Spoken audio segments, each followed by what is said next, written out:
got what plants crave. It's got electrolytes. So wait a minute. What you're saying is that you want us to put water on the crops? Yes. Water?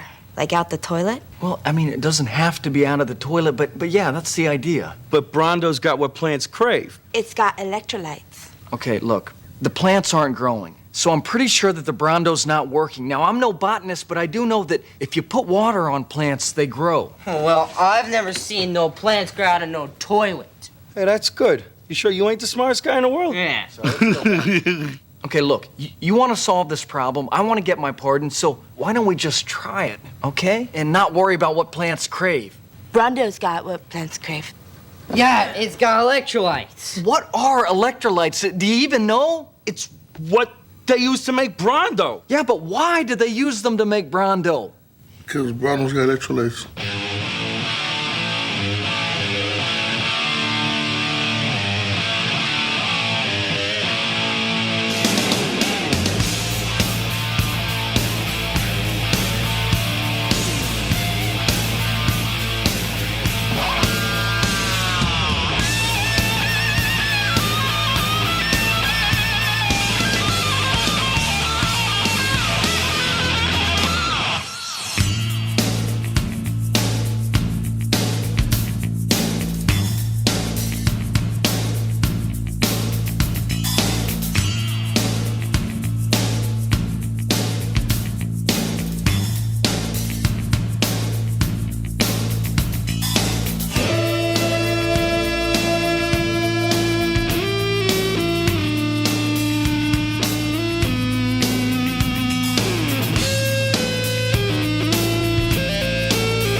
Now we have another Corona Doom coming.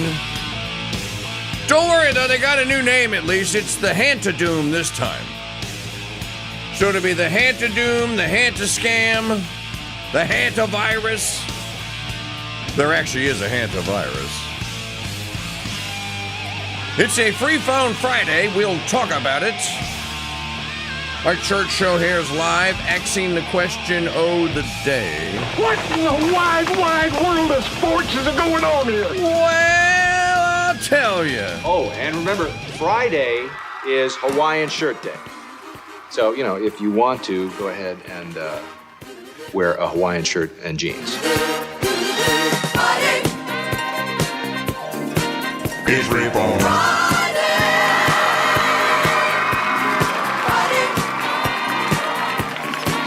It's reborn.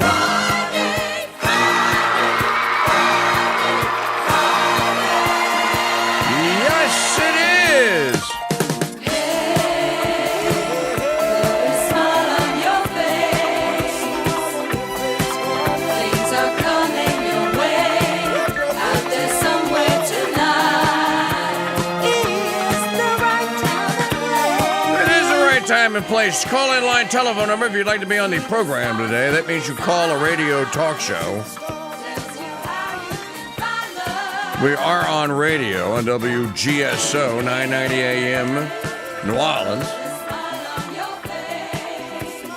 So you have this thing called a phone. People used to talk on them all the time. Now it's just like, text me and well, you can't text a radio show. I guess you could. 844-527-8723. 844-5-Crusade. Email address, same as it ever has been. I am KingDude at protonmail.com. IAMKINGDUDE at protonmail.com. Crusader Mike Church Show Stadium chat room open for all of your commentary today at crusadechannel.com/chat. It's a big loaded up day here today. Movie reviews in hour 2. Carolyn Rocco of the film Duty to Disobey in hour 3. And then all the free phone Friday frivolity and madness between. And a legislator in Tennessee is talking about secession. You know, it truly is a very interesting development here in the last couple of years. I'd say the last. So the Colorado referendum to leave southern Colorado was in 2012. So for the last 14 years or so. But then they had to plan it. So let's just say the last, for poops and giggles, we'll say the last 15 years. The topic of secede. The topic of secession has gotten a boost. It seems more and more like people are at least willing to say the word without threatening another civil war or another war of northern aggression. So just as a matter of history, in 2012, 11 northern Colorado counties had ballot initiative referendums on whether or not their citizens wanted to leave the state of Colorado and join the state of Wyoming. I truly don't know what happened to the initiatives because there were 10 of them, either 10 or 11, and 6 of them passed. Now, they didn't act upon them. And the Colorado legislator, which has gone completely pinko commie blue, was threatening all manner of legal actions against those counties. If you can't, this is a Hotel California. It's Hotel Colorado. You can check out anytime you like, but you can never leave. So they didn't act upon it, but they voted on it, and they are still talking about it. A few years ago, the easternmost counties of the state of Oregon, or is it Washington? It's Washington. Of the state of Washington also had ballot initiatives, or were gathering signatures for ballot initiatives. What did they want to do? They wanted to leave the nutcases in the western part of the state that are actually running and have all the political power in the state. They wanted to leave Washington and join Idaho. You know what? I think I was right. I think there are some counties in Washington and some in Oregon that are like, these lunatics on the Pacific coast, these people are crazy. We don't want anything to do with them. They pass all their laws. They make us subject to them. Even if we go to the legislature, we lose every time. We can't elect a governor. We have no political representation. And so these counties either voted to. Did they actually get the vote? I know they had. They were collecting signatures. Either voted to or were threatening to secede.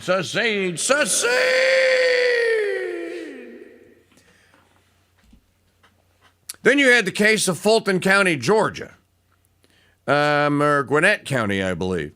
So Gwinnett County is just north of Fulton County. Fulton County is where Atlanta is. And there were laws in Georgia, basically, that made the northern part of Fulton County and part of, I think it's Gwinnett County, it made them basically have to pay for the ghetto public schools outside of Atlanta and in Atlanta. And these people were like, well, we don't go to those schools. Most of our kids go to private schools, and if they don't, our public schools up here are good. Why should we have to subsidize their failure and their overt racism because they hate us? And they got a ballot initiative together and went to their legislature and said, we want to vote to form a new county out of the parts of northern Fulton, and again, I think it was Gwinnett, but don't quote me on that. Those two counties that are just to the north and the east of Atlanta. And the Georgia legislature told them no. But they tried. 3 years ago, here in southeast Louisiana, citizens of the southern easternmost part of Rouge Baton on this side of the Mississippi River, after decades of abuse from the capital city that is Rouge Baton and the county that is East Baton Rouge Parish, had it. Same deal. Why are we paying to subsidize pathetic excuses for schools that are in the inner city of Baton Rouge? Our kids don't go there. Most of them either go to public school, private schools, Catholic schools, or Christian academies, or they go to decent public schools here. Why do we have to continue to be in politics with them? We can't elect our own mayor. Every mayor that's elected in Baton Rouge is going to be a left-leaning racist Democrat.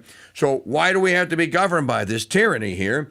And they had an action plan, and they executed it flawlessly, and ultimately they voted within their own little precincts. They just cobbled a bunch of voting precincts together to make a new county, and they called it St. George's County. And they petitioned the legislature for to get it on the ballot during one of the statewide elections. It was on the ballot. They voted in the affirmative. The city of Baton Rouge sued, and kind of backed up by the state of Louisiana. And the case went all the way to the Louisiana Supreme Court, and St. George Parish won. They won. As a matter of fact, on the ballot, the proposed constitutional amendments at this go-around of elections coming up this November, to get one of them on the ballot, one of them is basically to allow the citizens of St. George County to, because Louisiana is weird. We have all these stupid laws on the books and a lazy, fat, dumb legislature that won't do anything to just go like, why don't we have another Constitution Convention again? This has been my idea, and every legislator I've ever talked to goes like, that's not going to happen. I'm like, why not? The Louisiana Constitution of 1811, 1812 is one of the most beautiful political works in American history. It is clear, it is concise, it is simple, and it worked. And it made Louisiana and the city of New Orleans and other cities in Louisiana, it provided for their flourishing. We were one of the wealthiest states in the Union prior to the War of Northern Aggression, even after the War of Northern Aggression. And of course, we were forced to go back into a convention and amend our Constitution then. But the state of Louisiana Constitution is it's an utter and unmitigated, there's that word, mitigate. Mitigate plays. It's an unmitigated disaster. There are over 300 amendments to it now. You can't have a constitution that has 300 amendments, but any of them. One of the amendments that you can vote on coming up here, if it makes it through the primary, and then gets on the ballot. So it's just a simple majority to get it on the ballot, which again is stupid. You amend a constitution with a simple majority vote. Who came up with that imbecility? But I'll play the game. There's an amendment on the ballot to allow the parish of St. George to basically pass its own version of sales taxes so that they can basically act like a regular old functioning city, form a treasury, and form a school board. It's primarily to organize and fund their own school boards. Because here in the state of Louisiana, we have this stupid thing called the Bureau of Education and Secondary Education. It's just one of the most heinous, ridiculous, stupid concoctions in the history of Earth. And you have to go through it to make a school or to be a school board. Yeah, Maggie, that's the amendment right there. She's flashing it up on the screen if you're watching on the YouTube. I talked yesterday about the Vermont nationalist movement, where the people of Vermont don't want to be in the Union anymore. They want to be pinko socialist commies. Let them. Let them secede. I'm serious. Bernie Sanders can become president of Vermont. Good riddance. He's out of the Senate. He's out of the Senate. And now I'm the president of the People's Republic of Vermont. Fantastic. Good luck. I hope you succeed. Actually, I hope you don't. Now, since the Louisiana SCOTUS case last week, since the decision that Louisiana and the legislature draws its congressional district, and state courts and state judges do not and cannot. So the legislature in Louisiana eliminated a previously court-ordered and court-drawn black majority district. It's over. It's gone. As a matter of fact, the legislature is meeting right now, drawing new districts. Same thing in the state of Tennessee. They had a vote yesterday or 2 days ago, and they voted. They withdrew their congressional maps, and they voted to basically eliminate the one black majority district that they had in Tennessee. So now there are this many. 0.0. A legislator from Tennessee, Representative Antonio Parkinson, took to the floor of the Tennessee legislature to basically give a Moses speech. Let my people go, or set my people free. And he literally said, I mean it. Can the precincts that are black majority, which are in the western southernmost part, I guess that's Memphis, part of the state, can we secede from the state of Tennessee and form the state? I don't know what he's proposing. And I will play you the soundbite later because it's getting a lot of traction on X. It's got 250,000 views now. I'm with the guy. If he doesn't think he has anything in common with the rest of Tennessee or Tennesseans, and he thinks that in order to practice self-government and to have their personal democracy, that little section of Tennessee needs to become its own republic and its own state, let him. Let him. Why not? Now, taking all this into consideration here, looking at the lay of the land, federally speaking, a $40 trillion debt now that cannot be repaid, and all the other myriad of problems that are brought on by a federal government that is completely and totally unresponsive. We have a federal government because people like Alexander Hamilton and James Madison and others said, we need an energetic central government. Oh, it's energetic, all right. If you got some money, it's got the energy to come and take it from you. That's that kind of energy. There are people that are talking in every state in the union now. I don't think there's any exception. People in Michigan are talking about, why do we have to be ruled by the pinko commies in Detroit and Flynn? Why can't the southern and western agriculture parts of Michigan be their own state? Ditto that statement, same exact sentiment in Illinois.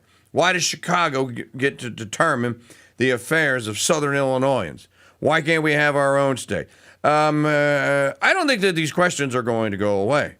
And I think that there is a desire on the part of many people that, you know what, it's like Professor Donald Livingston's book. We talked to Livingston dozens and dozens of times when the book came out and sold thousands of copies, Rethinking the American Union for the 21st Century. Maybe this is the time. Catholic confessional state, anyone? Why not? Why not? What's happening in California is ultimately going to lead to a political disaster. Sane, healthy Christian people are not going to stay and be forced to stay in union with homosexual, Satan, abortion-loving wackos on the left coast. They're just not. They are either going to leave or they're going to start a war. And they're going to force their way out. Why not do it peacefully? So, we will talk about it here as a program. I just want to bring up, yesterday, President Trump was asked a question about, so you saw that the Iranians have violated the ceasefire. And there was an exchange. We had an exchange. They shot and we shot back. Now, can we just stop right here before we even get into threatening nuclear holocaust again, which he did? I thought all they had were bottle rockets. He actually made the joke from the Resolute desk 5 weeks ago. Threatened with what? What are they threatening with? The BB guns. That's all they have. They don't have. What could they threaten with? They don't have anything. They've got nothing. Well, then how did they have an exchange of fire yesterday in the Straits of Hormuz? We will talk about all of this, and there's a lot of other stuff going on. And take your phone calls. So don't go away. You want your talk radio shaken. Too many free radicals. Free radicals, sir? Too much red meat and white bread. And too many dry martinis. Not stirred. Then I shall cut out the white bread, sir. Truth never dies on the Veritas Radio Network's Crusade. Hey, folks, it's Mike Church. You know, when I was a little children, I remember loving the old Dunkin' Donuts TV spot. You know, the one with the guy who woke up at 3 a.m. mumbling to his wife, I gotta make the donuts. Well, fast forward 40 years, and now I'm the guy waking up at 3 a.m. mumbling to my wife, I gotta make the radio. But I have a secret weapon the Dunkin' Donut dude did not have. Crusade Channel Cappuccino Dark Roast Coffee and whole bean or ground. Our fresh, aromatic gourmet coffee is made from 100% fair trade beans, freshly imported, roasted, and then delivered fresh to you. So, whatever AM you arise at, to make what you gotta make, count on Crusade Cappuccino Dark Roast Coffee. Order today at crusadechannel.com/coffee or by telephone at 844-527-8723.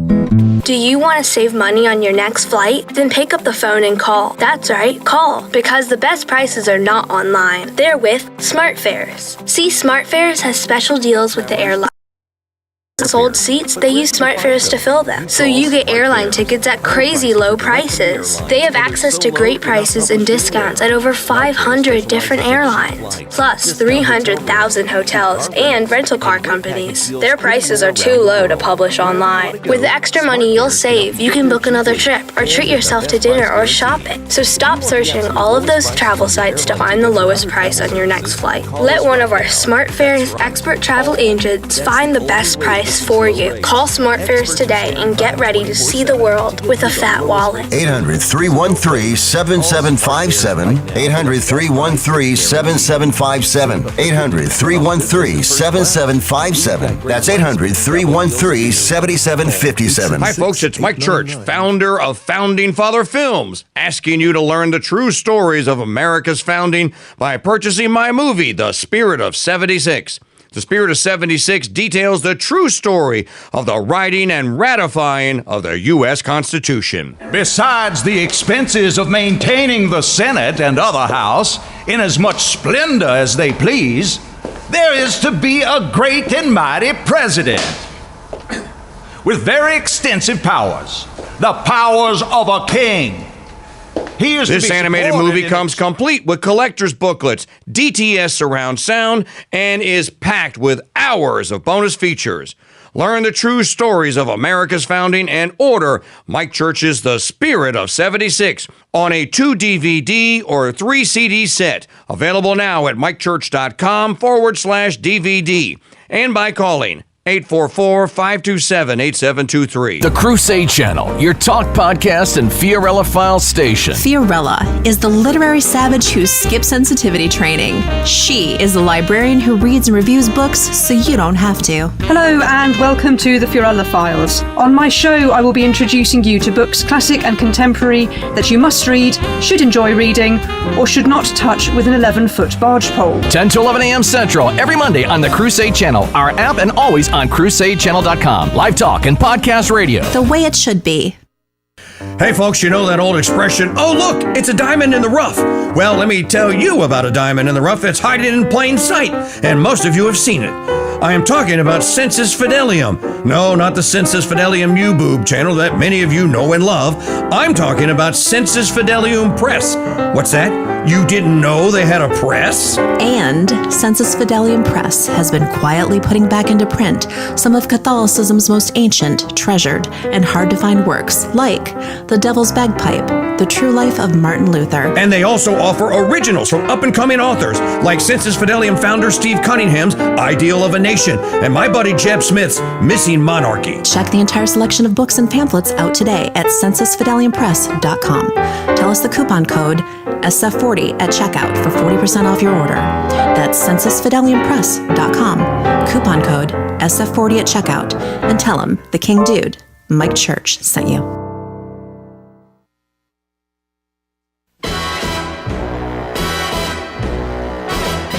You want your favorite talk show shaken. Do you expect me to talk? Not stirred. No, Mr. Bond, I expect you to die. The Mike Church Show bar is serving mega martinis with non-DEI vermouth and a red, white, and Dude Nation olive. And it's always happy hour.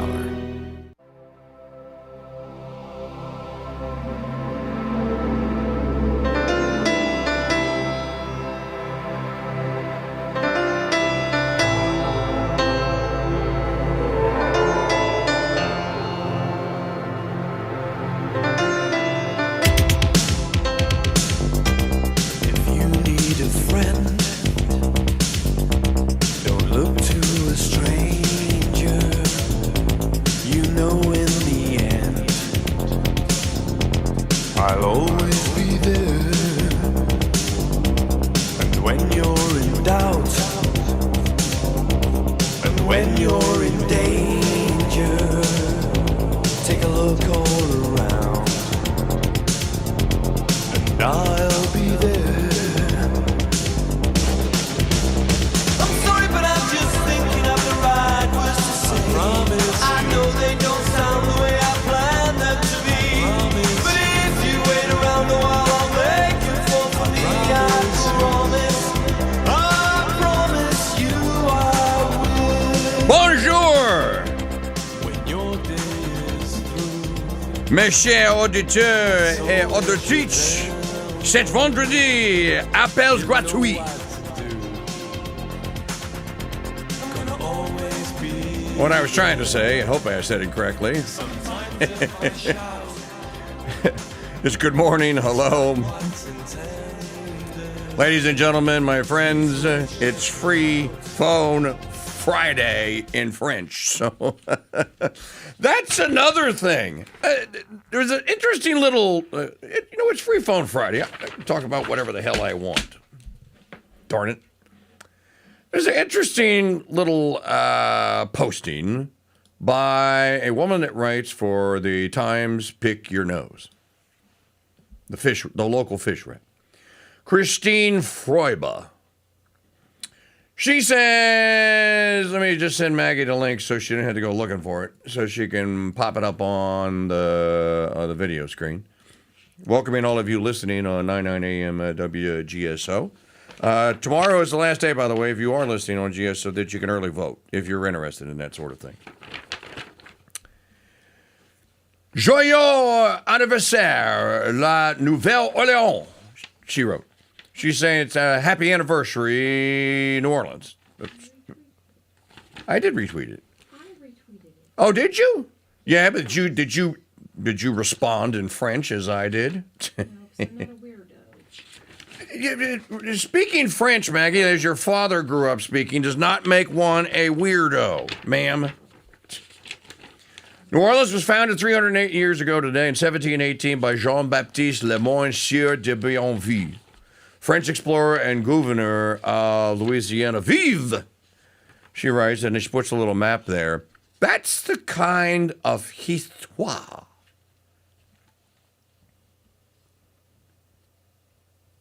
that binds people together. It's French. That's our heritage. We're not a creedal nation in Louisiana.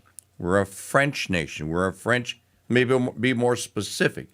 We are a French Catholic nation. I have read the charter from Louis XV. It specifically says, as a Catholic colony in the New World.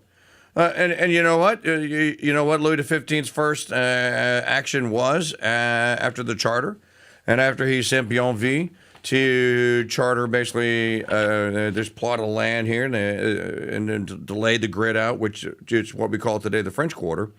Second thing that he did, reached out to the Ursulines and basically voluntold them to go be the religious order that would educate the school children that would ultimately, because husbands and wives would, or men and women would move, some husbands and wives, some just men and women, and ultimately they would do what men and women do, and they'd get hitched and they would have children, and you have to have some way to educate them in some sort of a system. And so he charged the sisters of the order founded by the lovely Saint Angela Merici, called the Order of the Ursulines. And they're very famous here in New Orleans, even though there aren't any left. It's a horrible tragedy. Especially when you go to the convent and you see the beauty of what they added to the city. But in any event, that's a history that unites people. We're fortunate here in Louisiana that we have this French culture and French history. We should celebrate this. Christine Frey was right. And so, all day today, joyeux anniversaire, la Nouvelle-Orléans. Happy birthday, New Orleans. That's a great thing to do. So I thought I would mention it. Now, let's go to the soundbite. I usually don't play them in the second segment here, but I want to hear it. You know what? I didn't give it to you. You're going to have to get it off of the Tennessee legislator. You have it? No. Hold on. There's no reason to panic. It's not even on yours. Panic will get you everywhere. It's at In Wokeness. You can get it on In Wokeness. It's his second tweet down. Representative Antonio Parkinson. Now, I want someone to tell me what is wrong with, and I'd like to hear the whole speech, actually, because another one of these stupid goon, we can only have 20 seconds of your attention sound bites. That, because I know the guy spoke for minutes, because I've seen 30 different clips of it, 30 different versions of it. In any event, this is 20 seconds of Antonio Parkinson in the Tennessee legislature yesterday. And if that is the case, let me make it easier for you. Let Memphis secede from the state of Tennessee. Woo-hoo-hoo! You don't have to redraw maps when you let us out. Let my people go. And I'm dead ass serious.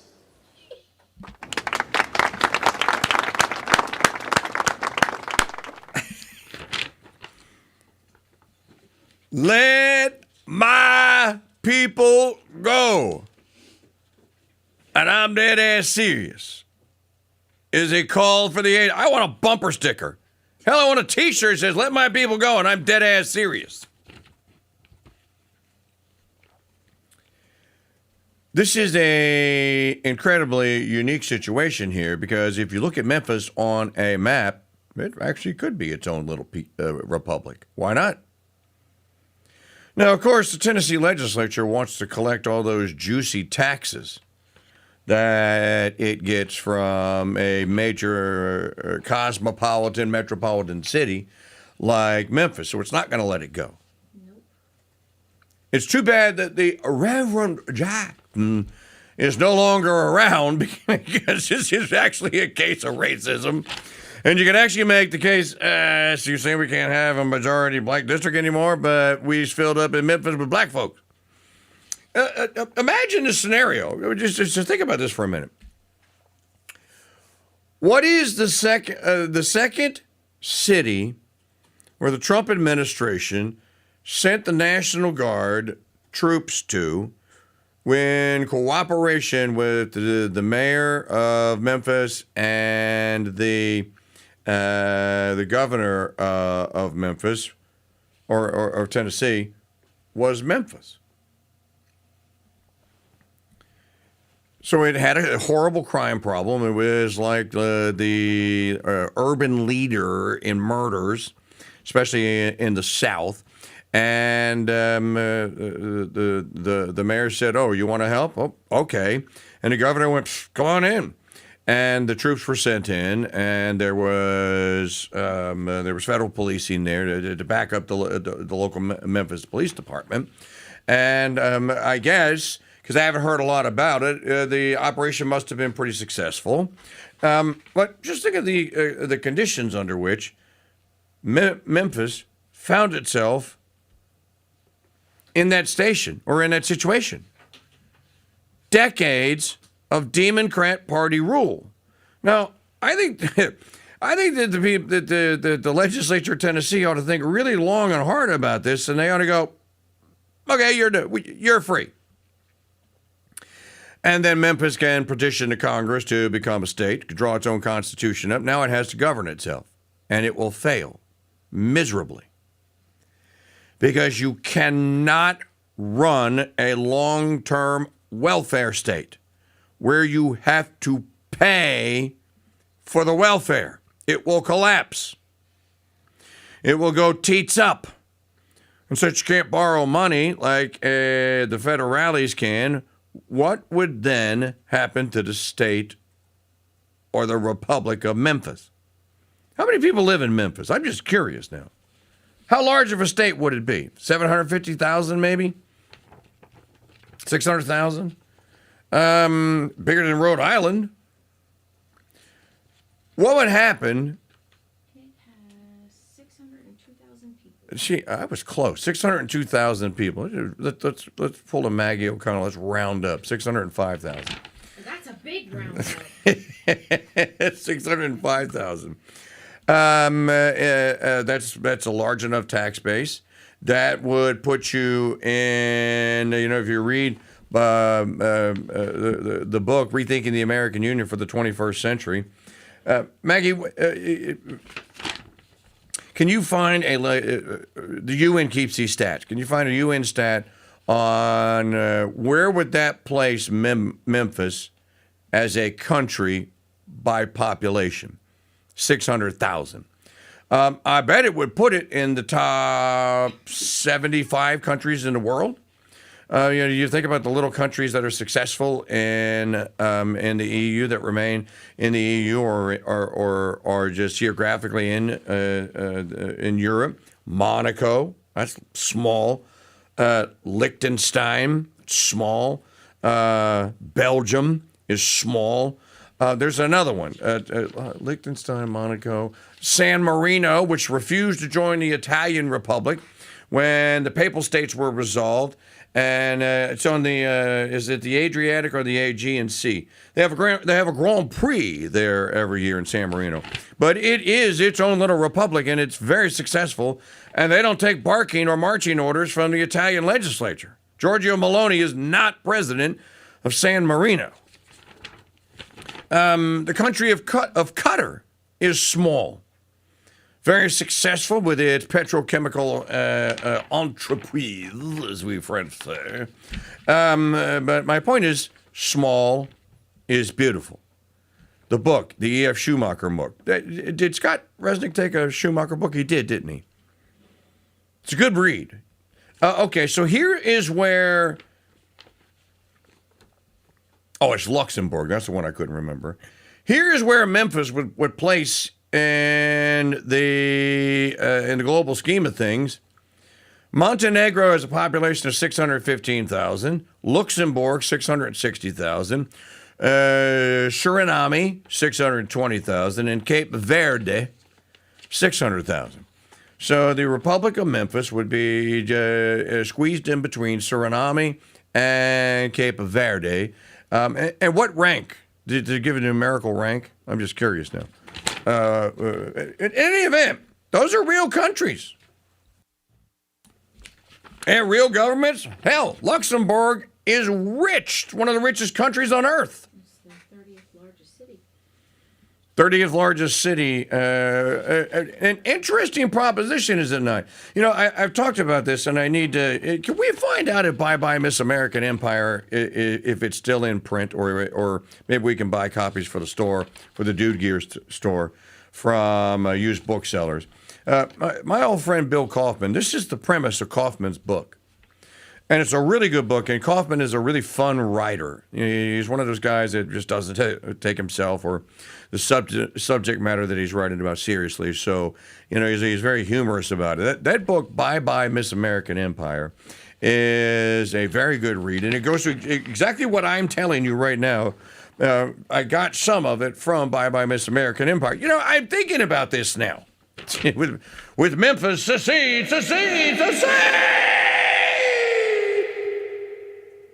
I'm thinking about this now.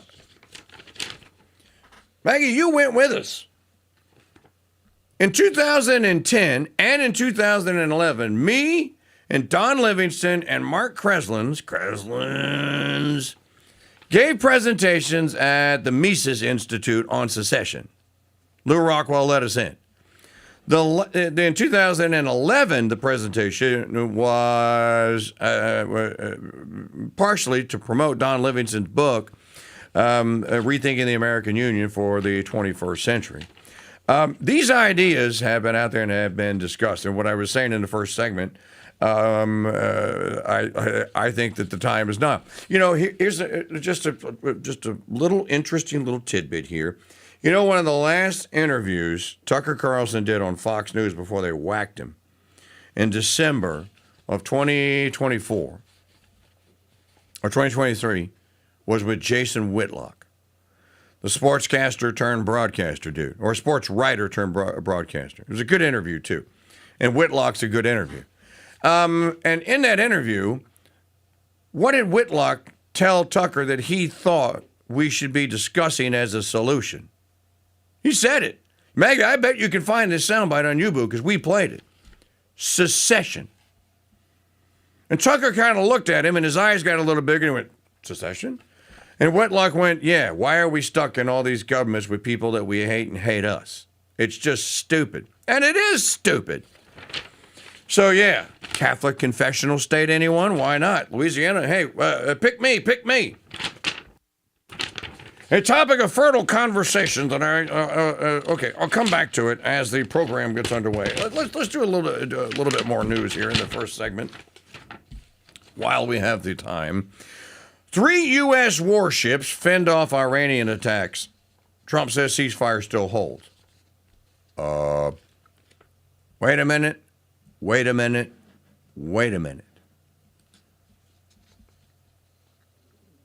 How? With BB guns and bottle rockets? And I'm not joking. The President of the United States has said in his own inimitable manner that the Iranians are totally, you'll see, they're going to be glowing. That's where you'll find it. If they don't sign the deal, they're going to glow. Trump has said that the Iranians were dead. They had no defense, no offense. The only way they could threaten anyone was with BB guns and bottle rockets. So can one of you that's listening call me at 844-527-8723 and explain this to me? Because I don't understand. A trio of U.S. warships fended off a series of attacks from Iranian missiles. They don't have any missiles. Their Navy is gone. It's gone. It's gone. It's at the bottom of the Persian Gulf. If you want to go see it, get a submarine. You could go see it. Riley Gaines came in 5th. I don't like Candace Owens. The Iranians have no Navy. CENTCOM said the guided missile destroyers USS Truxtun, USS Rafael Peralta, and USS Mason were sailing through the Strait of Hormuz on May 7th when they came under attack. By who? Killer bees? Who attacked them? Couldn't have been the Iranians. They don't have a navy. They don't have any missiles. And they're basically dead in the water.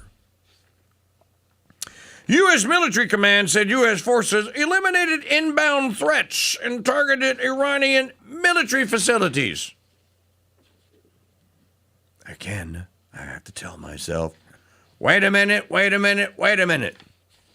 There are Iranian military facilities? They have nothing. They've been obliterated. Their uranium nuclear program is obliterated. Their army, it's gone. They have no army. And their navy, it's gone. They have nothing. They have no missiles. They can't do anything. They need to take the deal. It's over. Iran is destroyed. We destroyed it. We have total and complete military superiority on the water and in the air. Didn't he say that the U.S. Navy could move at whim through the Straits of Hormuz? Well, what happened? Asking for a friend. Eliminated inbound threats and targeted Iranian military facilities responsible for attacking U.S. forces, including missile and drone launch sites, command and control locations, and intelligence, surveillance, and reconnaissance nodes. Where'd they get them?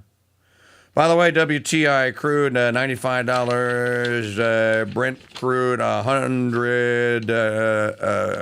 Basically at 100. So $4.75 a gallon gas here forever, not going away.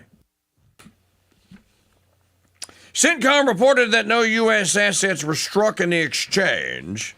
Although CENTCOM described the incident as an unprovoked attack by the Iranian side, Iranian state media reported that U.S. forces initiated the hostilities. A statement shared by Iranian state media, spokesperson for Iran's military HQ said U.S. forces attacked an Iranian oil tanker sailing near the Iranian port of Jask and a separate vessel sailing near the Emirati port of Fujairah. Remember we talked about Fujairah yesterday, and how the Iranians had moved their corridor for no-go to Fujairah. It previously wasn't there. They took it. Iran's military spokesperson called the alleged attack a violation of ceasefire Washington and Tehran entered into on April the 7th.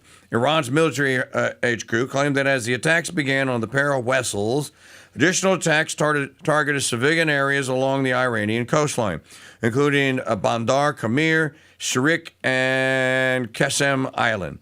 The Iranian military said its forces responded by firing upon U.S. warships in the vicinity. The Iranian media... Now, wait a minute.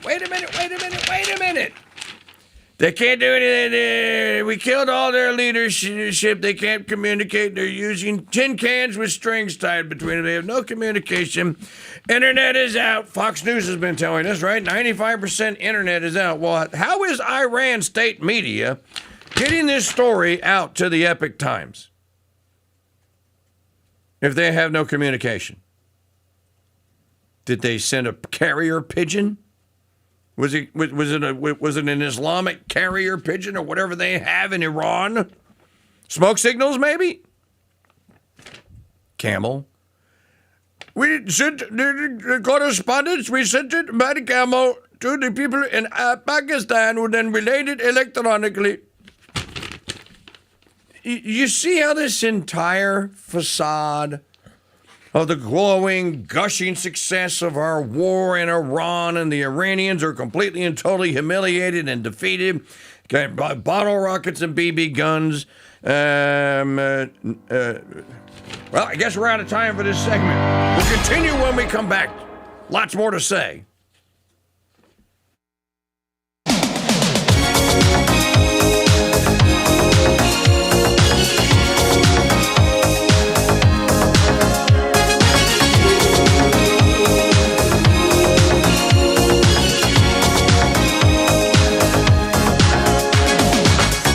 We're no strangers to love.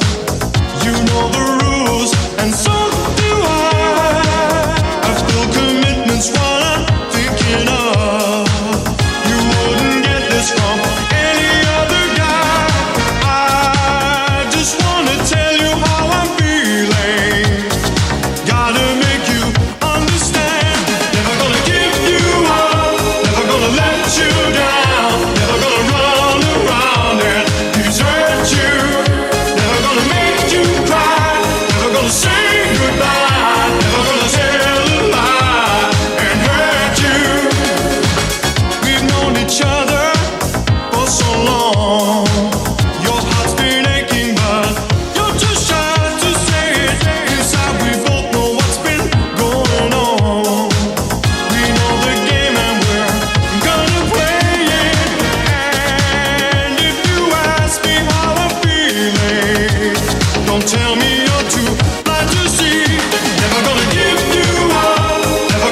The Crusade Channel, talk radio the way it should be. Broadcasting live from Madisonville, Louisiana, and streaming 24/7 at crusadechannel.com.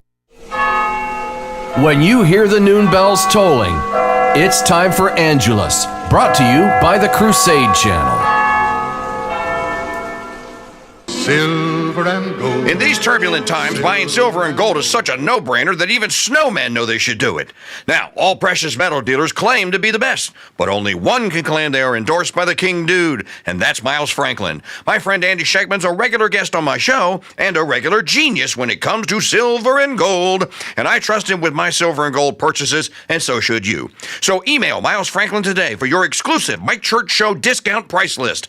info@milesfranklin.com. With MedGuard Alert, you're never alone. You can connect with medical professionals anywhere, anytime. And now MedGuard is introducing our exclusive new Care Watch. If you need help quickly, use it from anywhere to contact medical professionals. No cell phone required. The Care Watch is not only a life-saving medical alert device, it's a revolutionary health monitoring system that checks your blood pressure, heart rate, oxygen saturation, and much more. And here's the best part. If you have Medicaid, you may qualify to get your Care Watch for free. The Care Watch is only available through MedGuard Alert. Call us right now. We have monitoring programs starting as low as $1 a day. The call is free, activation is free, shipping is free, and no contract is required. Remember, with Medicaid, you may qualify to get your Care Watch for free. Call us to get your Care Watch right now. 800-681-8020. 800-681-8020. 800-681-8020. That's 800-681-8020. Hi, folks, it's Mike Church, founder of Founding Father Films, asking you to learn the true stories of America's founding by purchasing my movie, The Road to Independence, the movie. The Road to Independence tells the exciting story of the Founding Fathers' struggle to declare independence. If the gentleman from Pennsylvania wishes to wait until that door is burst open by redcoats with muskets drawn, then... What my colleague is trying to say is perhaps we should all take the time to read Dr. Franklin's proposal, give it some thought, and then return to discuss its thoughtful and brilliant options for our future success. This animated movie comes complete with collector's booklets, DTS surround sound, and are packed with hours of bonus features. Learn the true stories of America's founding and order Mike Church's The Road to Independence on DVD and CD. Available now at mikechurch.com/DVD and by calling 844-527-8723. Hey, folks, it's Mike Church. You know, when I was a little children, I remember loving the old Dunkin' Donuts TV spot. You know, the one with the guy who woke up at 3 a.m. mumbling to his wife, "I gotta make the donuts." Well, fast forward 40 years, and now I'm the guy waking up at 3 a.m. mumbling to my wife, "I gotta make the radio." But I have a secret weapon the Dunkin' Donut dude did not have. Crusade Channel Cappuccino Dark Roast Coffee and whole bean or ground. Our fresh, aromatic gourmet coffee is made from 100% fair trade beans, freshly imported, roasted, and then delivered fresh to you. So, whatever AM you arise at, to make what you gotta make, count on Crusade Cappuccino Dark Roast Coffee. Order today at crusadechannel.com/coffee or by telephone at 844-527-8723. While Trump continues to try and make America great again by doing Mortal Kombat with the Clinton, Comey, and Clapper crime families. You forgot the... Nope, did not. And the king of Russia treason, the Obama father. Well, we'll always be there for you with the best live coverage and commentary in media on the Crusade Channel, our app, and always on crusadechannel.com. Live talk and podcast radio the way it should be. Some of the best things on earth come in threes. That's right, Lee. There's the Three Stooges. And then there's the Cajun cooking trinity of onions, bell peppers, and celery. And of course, guys, there's the Holy Trinity. Now, I'm not comparing my Trinity to the Holy Trinity, but I guarantee you, my Trinity of homemade small batch rubs can put a heavenly smile on your taste buds. And all three come with my 100% money-back guarantee. If you don't love and think that my trinity of beast and butt rub, chicken mamu, and Acadiana steak seasoning aren't the best and most essential spices in your arsenal, I'll buy them back from you. It may not be holy, King Dude, but that's the best spice and rub deal on this side of heaven. Order Mike Church's set of Trinity rubs and save big at mikechurch.com/rub. That's one bottle each of beast and butt rub, chicken mamu lemon herb seasoning, and Acadiana steak seasoning for one low price and the King Dude's money back guarantee. Order today at mikechurch.com/rub. Attention Coffee Police Academy students. We will now call the roll. CPA candidate Jones. Present. Joe Arabica Friday. Present. Tommy. Oh, I'm here, sir. I just can't seem to keep my eyes open since I started drinking this Barrett Bargain Basement Stale Bean Water. And just why are you violating CPA Coffee Code SPW1AM? Well, that's easy. So I can save up money to get into the Coffee Cop Academy. Son, breaking CPA rules so you can get into CPA is no way to become a coffee cop. Now, I am afraid we're going to have to... Uh-oh. Sounds like Lou has found the academy, and he's on his second cup of Abbey Roast. Well, what does he want? He wants to know why the CPA didn't recognize his Rougarou nouns. Rougarou nouns? And I'm the one that rejected his application. Will Lou the Rougarou have his revenge and grind the coffee cop into espresso? Stay tuned to this station for our next episode. And in the meantime, order Abbey Roast Coffee at shop.mikechurch.com. The Crusade Channel, your talk podcast and Fiorella File station. Fiorella is the literary savage who skips sensitivity training. She is the librarian who reads and reviews books so you don't have to. Hello and welcome to the Fiorella Files. On my show, I will be introducing you to books, classic and contemporary, that you must read, should enjoy reading, or should not touch with an 11-foot barge pole. 10 to 11 a.m. Central every Monday on the Crusade Channel, our app, and always on crusadechannel.com. Live talk and podcast radio. The way it should be. Most Crusade Channel wannabes only get the mission half right. Men, you are about to embark on a great crusade to stamp out runaway decency in the West. So why settle for half-baked radio hacks crusading in mono when you can get the real deal on the Mike Church Show? Now go do that voodoo that you do so well. In stereo. The Mike Church Show's Great Crusade is on the Veritas Radio Network's Crusade. Hey guys, you got a minute? Hey, what's up, buddy? It's about my dad. He wants to have a sex change operation. Whoa, I knew he was gay. I didn't think he was that gay. No, Peter, he's not gay. He's a woman stuck in a man's body. Yeah, gay. No, it's totally different. Sounds the same. Well, it's not. Okay, so he wants to be a woman so he can be a lesbian? No, he'd date men. Gay. Yeah, gay. Okay, this is not the help I came over here for. Well, look, let's just all agree that he's odd, huh? He has an appointment Friday with Dr. Hartman to have the procedure, and he wants me to go with him. I don't know if I can handle that. Well, I'm sure your friend Peter would be happy to come along for moral support. All right, but look, here's the deal. Anything he lops off, we get to bring home for Brian. That's very green of you, Peter. Let's do it! You gotta beat the clock, you gotta beat the clock.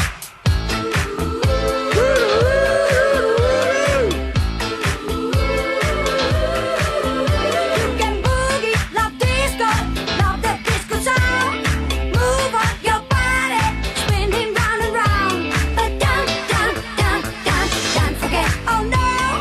Don't forget, oh no. The stars are 45, keep on turning in your mind. But we can work it out. Remember, twist and shout. You still not tell me why, and no reply.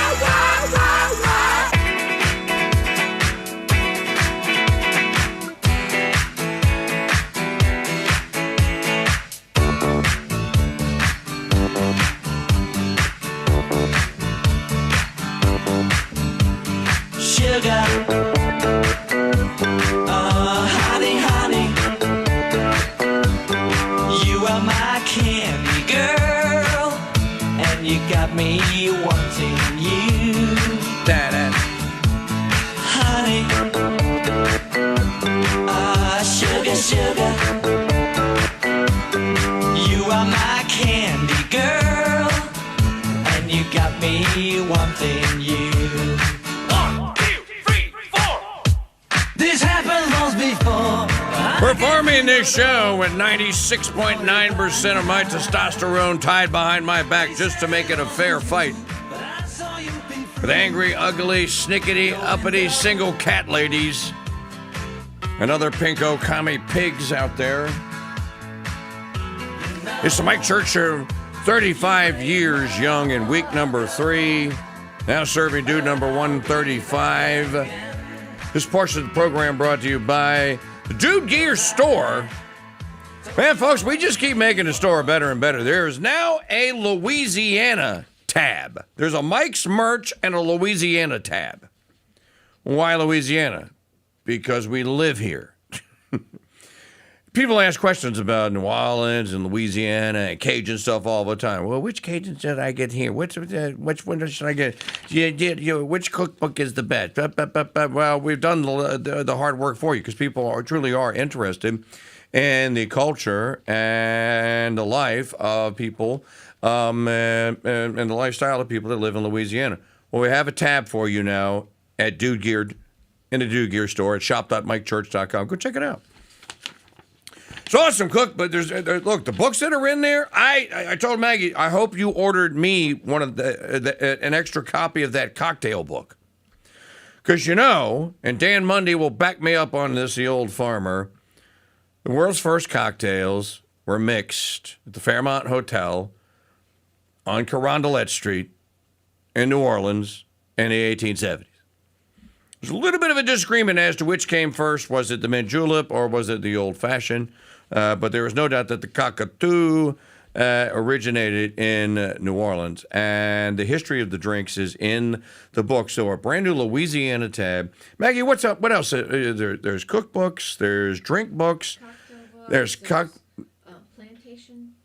You got all kind of great stuff in there. It's really cool. Yeah, there's plantation tour books. There's roux spoons. I know many of you have questions about roux, but just give me a call. I'll help you out with Where's that. Swallow at when we need him? And we've got, things like Bless Your Heart, Darling, tea towels. Oh, yeah. And there's so many of them that I'll be making groceries. I'm busy making groceries. Now, people go like, what does that mean? Well, that's an old New Orleans grocery chain named Schwagman's. And their advertising slogan was making groceries Schwagman style. If you don't know what a roux spoon is, that's because you're a Yankee and you don't know how to cook. Don't worry, we'll teach you. Which means you should also throw in some beast and butt rub, chicken mammo, and Acadiana steak seasoning. A roux spoon is a spoon that you use that's wood, and you use it in a cast iron skillet to make roux, with bacon grease and flour or olive oil and flour. And over time, the roux spoon, it's not rounded on the end anymore. It's got a flat edge. Now, you can buy a roux spoon that already has the flat edge, or you can just make a lot of roux. You'll have one. So, yes, the one we're going to have in the store already has a flat edge. It already has the flat edge on it. It's a roux spoon for beginners. It's a roux spoon for beginners. So get your dude number and your Mancipia Maria cigars and the great books and so much more. Shop with us today. Your purchases, of course, support Mike Church Show, Crusade Channel, and the Crusade Radio Guild at shop.mikechurch.com. Don't forget the haberdashery department because we added a fleur-de-lis Louisiana-themed tie, a necktie to Mike Church haberdashery department. So check it all out today. It's all online at shop.mikechurch.com. I'm reading the rest of this report here, and then I went online, and I was blousing around on X, and I just ran across a couple of things that just did not make sense to me. For example, Professor, the highly regarded and well-respected, this guy is not a media charlatan, Robert A. Pape. I've watched his videos. I've seen his interviews. He's a learned guy. He's very measured. He was kind of like a, oh gosh, who would I say Pape is like? Well, he's on with the Judge Napolitano from time to time. So, and the judge has a pretty good view of people and chooses really good guests, and he has always done that. Just moments ago, Robert A. Pape, Iranian Navy seized the oil tanker Ocean Koi in the Gulf of Oman. Now, wait a minute. How?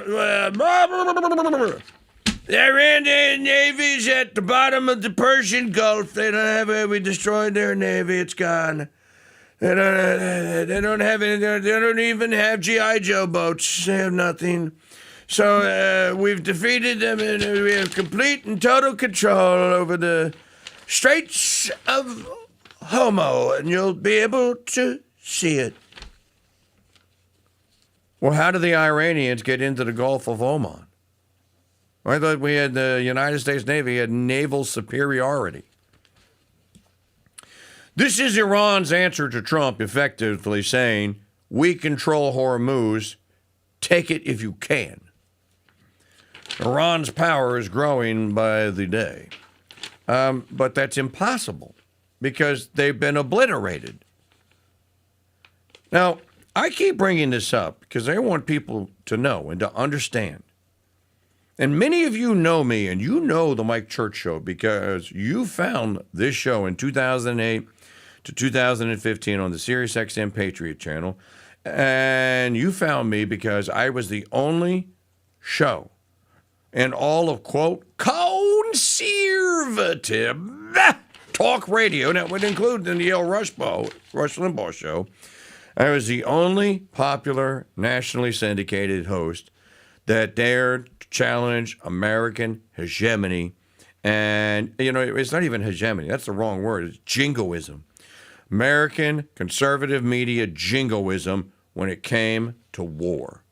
And when it came to this utterly ridiculous, non-productive, expensive, destructive foreign policy of the United States, where we act and do everything at the end of gun barrels. And we think we have the right to do it. You don't have the right to do it. So many of you are here listening because you found that show and you went, this guy is the only one that's not saying invade, war, bomb, kill. Why is he saying this? Well, because I'm a non-interventionist. I was a neocon. I'm reformed. I got religion, literally. So let me just continue to pull that onion back, the layers of that onion. Our government lies. It lies. Even when Trump's in control of it, who we elected and put him there, it lies. It most especially lies about war. It lies about our capability. And look, some of that I understand. I get it. You don't publicize what you can actually do or the size of your ships or how many you have. And the practical stuff I completely and totally get. I'm not talking about that. I'm talking about the hegemony of the world, that the world worships at the feet of the American military. Now, some of that is true only because that means that other countries don't have to have their own military. Stupid suckers or suckers for American taxpayers are basically drafted into paying for and purchasing military defense and hardware for the rest of Earth. You should not want to do this anymore. I don't want to do it anymore. I haven't wanted to do it for 18 years, since 2008. So our government lies. It lied about internal military ops, like Fast and Furious. It lied. It lied about Iraq. Remember, it was going to be a cakewalk. Remember the troop surge? We think in the next 6 weeks or so, the Iraq war is going to turn around, and the people are going to come around. They're going to have purple fingers, lesbians on every corner, abortion clinics everywhere, and McDonald's. And Iraq is going to be a functioning Jeffersonian democracy. No, it's not. It didn't work, and it's not going to work again. It didn't work in Afghanistan. And by the way, the stupidity of these idiots saying we're going to have a land invasion and we're going to go and we're going to liberate the Iranians so that they can become Americans. They don't want to become Americans. And by now, they probably hate Americans. This is just, I don't know. It is difficult to believe why anyone believes any of this anymore. It is the same song and dance. Oh, the Syrians just want opportunity and democracy. We need to get rid of Assad. We need to have a regime change. How's that working out? Well, if you were a serious Christian, you're either dead or you're not in Syria anymore. That's how it worked out. So if somebody's going to say, how do you know this Professor Pape? Blah, blah, blah, blah. I bet he probably tells more truth than anyone in the State Department does. I bet he tells more truths than anyone in the War Department does. I don't trust them.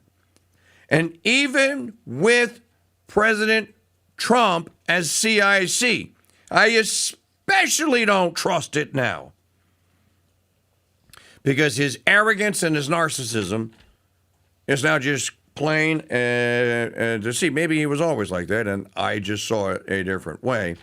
But you have to be able to square this cube. How did and look, the Iranians took video of their taking over the ship in the dead of night. Their special ops guys took video. No, man, maybe it's propaganda. I don't know, but Robert Pape says that it's correct. So when I hear this, where's the one where he talks about, I guess it's number 3? Where he says that you're going to find Iran because it's going to glow? I know you have it because you played it. That's number 2. Number 2. Oh, that's right. The big glow. Here. This is now American foreign policy. Now, again, Maggie and I were discussing this in show prep today, and it may be that, okay, well, this is the alpha male dude, and he's got to go out there and brag because that's all he knows how to do. My only point about that, okay, well, I get that. I understand that. You're negotiating. You say you have all the cards. You do that. It's tough talk. I get that. Here's what I say, though, about the phraseology of, in your tough talk, you are the president of the United States. Have a little respect for your own office. You can't run around the world promising when there is a disagreement in diplomacy between American diplomats and foreign countries, in this instance is Iranian diplomats. The end result is, if we can't make a deal and we just disagree, you get nuked. Threaten something else. Do not threaten nuclear. That's my only point. So here's a clip. After these strikes, is the ceasefire with Iran still on? Yeah, it is. It's they trifled with us today. We blew them away. They trifled. I call that a trifle. I'll let you know when there's no ceasefire. You won't have to know. If there's no ceasefire, you're not going to have to know. You're just going to have to look at one big glow coming out of Iran. And they better sign their agreement fast. You're going to look at one big glow coming out of Iran. You know who's been talking about Iran glowing? Lindsey Graham. He said it literally dozens of times. You know who's been talking about Iran glowing? Mark Levin, get out the phone, you big dope. He's literally said it thousands of times. So has all the other Israel firsters. There's an interesting piece today. Andrew Day. I think this guy is correct. I think he was correct 4 weeks ago when we read an Andrew Day piece.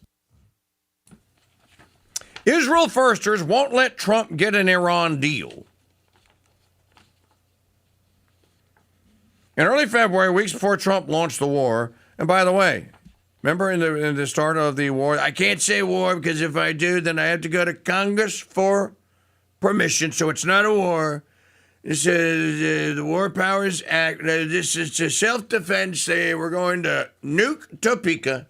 And so I intervened. Everyone has to understand that for 147 years I said Iran can't have a nuke.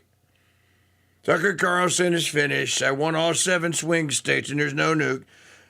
Have you seen the plans for the White House ballroom? No one's ever seen anything like it.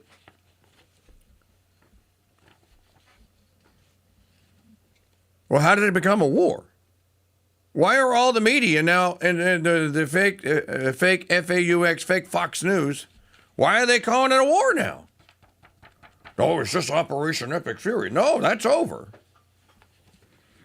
In early February, weeks before Trump launched the war, I argued in the American Conservative that Iran was his Israeli-influenced test. War with Iran would advance Israeli interests, not American ones. So it seemed a good test case for whether U.S. foreign policy served a foreign nation. Well, we all know what happened. I predicted Trump would fail the test, and I was right. So much for America first. After the war went much worse than Trump expected, he wisely secured a 2-week ceasefire in early April. And mere hours before the truce was set to end, he wisely extended it. The U.S. and Iran have used the opportunity to engage in diplomacy mediated by Pakistan, but the negotiations haven't seemed promising until this week. Now, I don't know whether I believe any of this or not, because I don't believe that Axios is getting good intel. Axios reported Wednesday the Trump administration believes it's getting close to an agreement with Iran on a one-page memorandum of understanding to end the war and set a framework for a more detailed nuclear negotiations.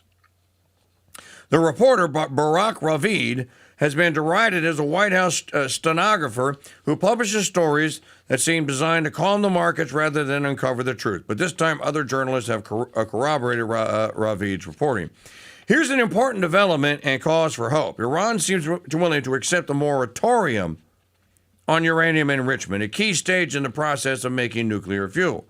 I do think there are signs that parts of the Iranian establishment are more open to creative arrangements around enrichment levels or temporary limits, especially given the economic pressure Iran has been under, said Sina Tosi, an Iran expert at the Center for International Policy.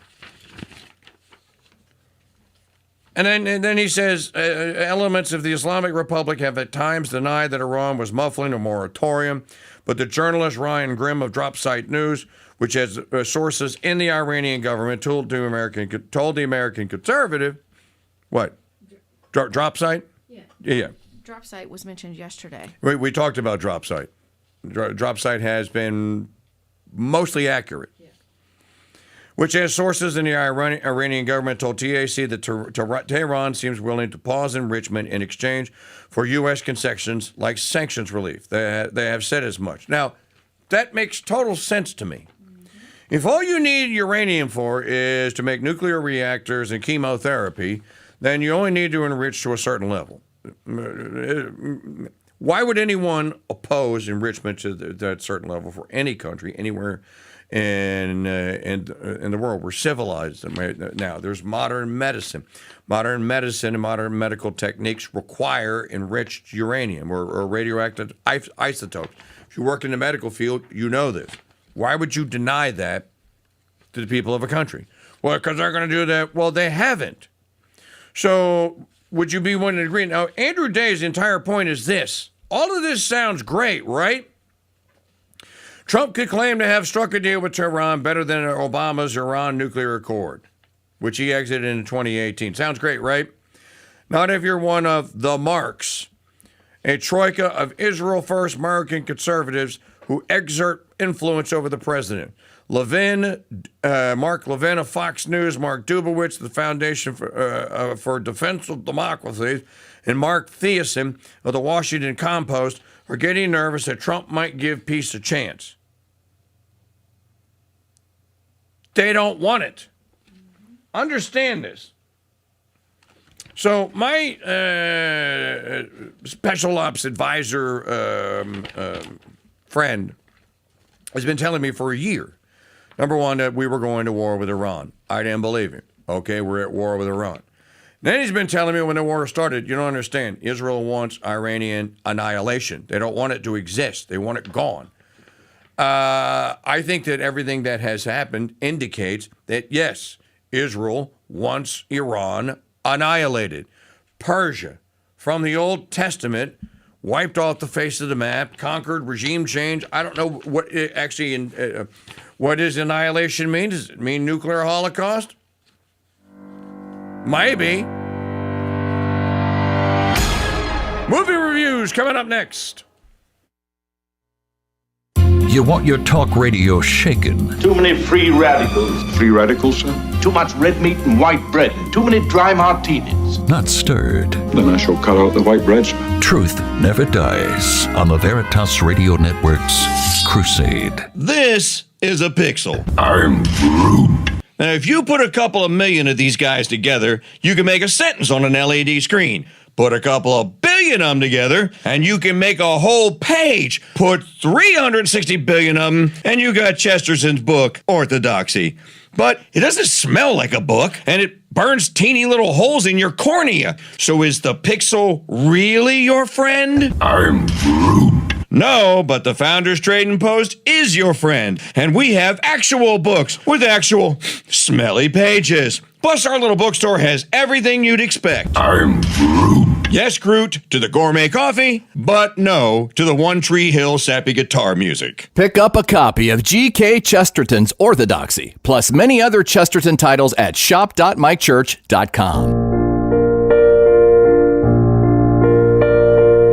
The Crusade Channel and the Slaves of the Immaculate Heart of Mary's Sisters present the Saint of the Day. Hello, Crusaders. This is Sister Mary Joseph with your Saint of the Day. Today is May 8th, the feast of the apparition of St. Michael in 525. The great Archangel Michael, the special guardian angel of St. Joseph, the guardian angel of each one of the popes, and one of the 7 great angels who stand before the throne of God, appeared on a mountain named Gargano in southern Italy in 525. St. Michael asked that a cave there be turned into a shrine to make amends to God for the pagan worship that once occurred in that place. This was done, and the shrine was named in honor of St. Michael. It is one of the most wonderful shrines in all Italy. Today is also the feast of St. Acacius, who died in 303. He was a centurion of the Roman army who was tortured and beheaded under Diocletian. He is one of the 14 holy helpers and is invoked against headaches. The website catholictradition.org has this additional information about St. Acacius. After Acacius had been in prison 7 days, Bibianus was called to Byzantium and ordered all the prisoners to be transported there. On the journey, Acacius suffered greatly, for his entire body was covered with wounds. His chains were galling, the guards were cruel, and the roads were bad. He thought himself dying. Praying to God, a voice from the clouds answered him, "Acacius, be firm." The soldiers of the guard were terrified and asked each other, "What is this? How can the clouds have a voice?" Many prisoners were converted. Next day, some of the converts saw a number of men in shining armor speaking to Acacius, washing his wounds and healing them, so that not even a scar remained. Arrived in Byzantium, the saint was again cast into prison, and after 7 days dragged before the judge. When neither promises nor the most cruel torments shook the constancy of the brave confessor of the faith, the judge ordered him to be beheaded. Saint Acacius, Saint Michael the Archangel, pray for us. Thank you for joining us for this brief summary of today's saints. Tomorrow is the feast of Doctor of the Church, Saint Gregory Nazianzen. To access all of our Saint of the Day recordings as podcasts, head to crusadechannel.com/saints. To learn more about our sisters and contribute to the building of our convent, go to stphilomenaconvent.org. I'm Sister Mary Joseph, and until next time, may God bless and Mary keep you.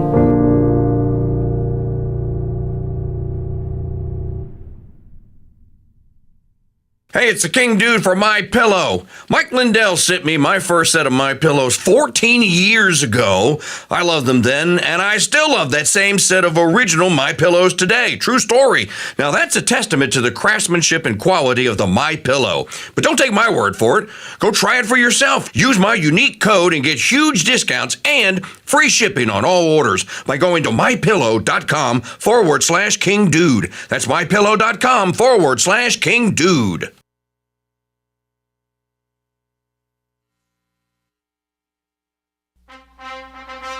The Mike Church Show. A lone voice crying out in the wilderness. What rights do you think you're referring to?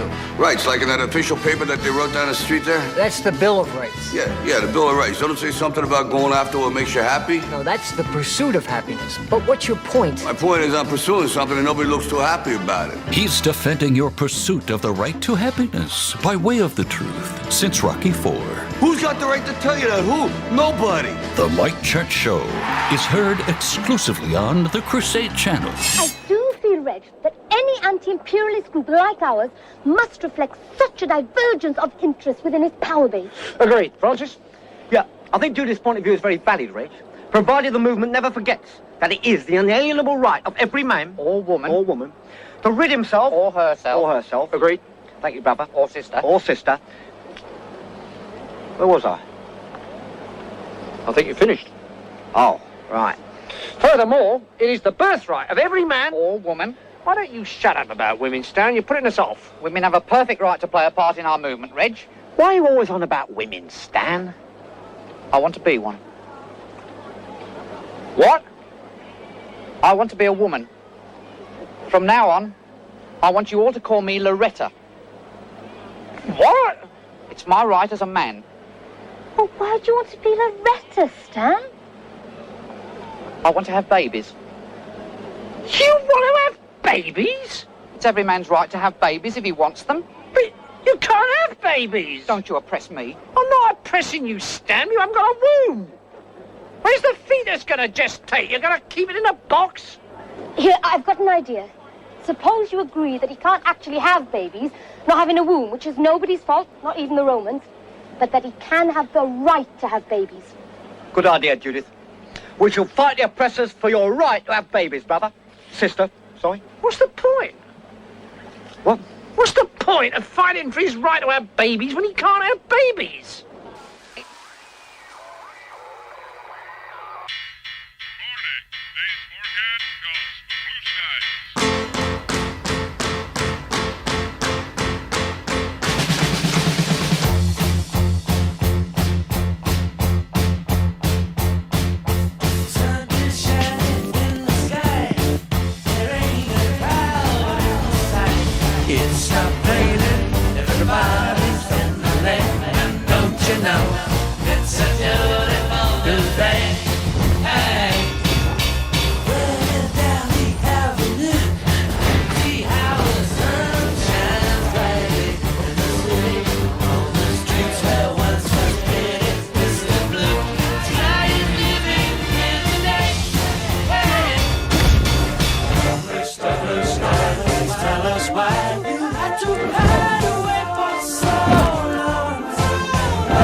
And it's a Friday tradition. Mr. Blue Sky, Baby Groot dancing across the Guardians of the Galaxy screen. Maggie's looking at the UFO files and what does that say? U.S. Department of War. So what is that? Supposed to be a flying saucer? It looks like an amoeba underneath the telescope. Trump administration has launched or has released the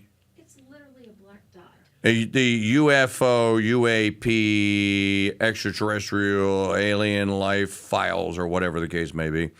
Yeah, that one looks real. That looks like sci-fi from December. That looks like a shot from Plan 9 from outer space, actually. In any event, what does it say that it is?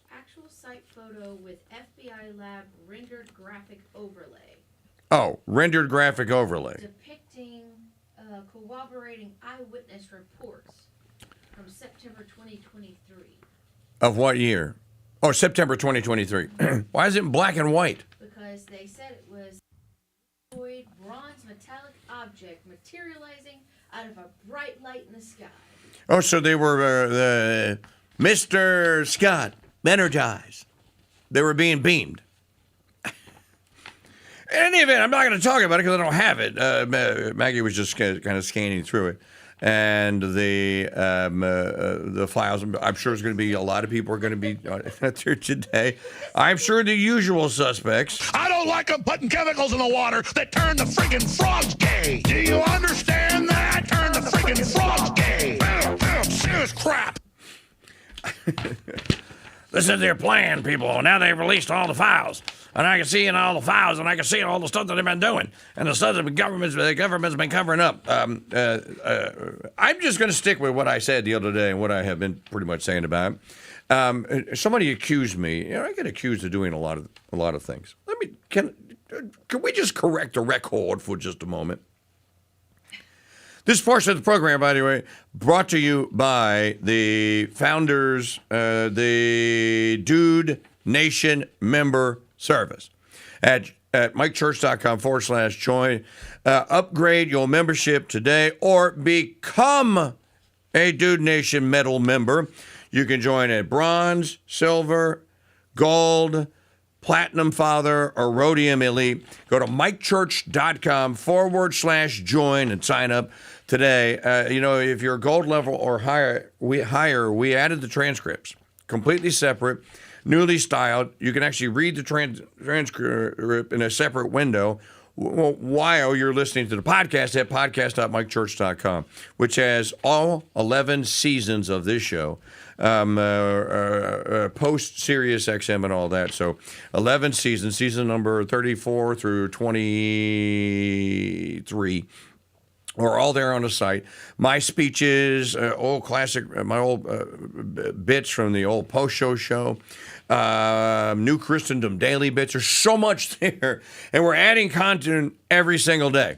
And you get it in the most wonderfully easy-to-use interface that podcasts have ever been delivered in. And just go check it out today. Take my word for it. Go there. And that is part of your membership at mikechurch.com/join. And you'll be in the elite group. You get the chat room. You get the transcript. You get the store discount. You get all manner of cool things. And our undying love and gratitude because you are now an official member of the Red, White, and Dude Nation. So subscribe today. mikechurch.com/join. What are you reading? I'm looking at the UFO. Okay, but we have the rest of a show to produce. No. Did you learn anything? Share. No. No. Are you smarter or more or dumber for having listened to it? I'm not sure. I was reading the first file from 1947 where it has eyewitness statements, and there's about 47 documents, and they're all eyewitness statements, but they're from all over. Like, one is from Chicago, one is from Los Angeles, one's from Nevada. So I don't know. I was just reading them, and they kind of sound weird. But they all say flying disc. There was a flying disc in the air. We have the, you know what? I'll see if I can dig it up for later. We have the Edgar R. Murrow report for CBS News. I want to say 1958. Justin, Tommy dug this up. I have it on that drive over there because I said, save that. It's saved. Where he goes through the etymology of flying saucer and how we got to flying saucer.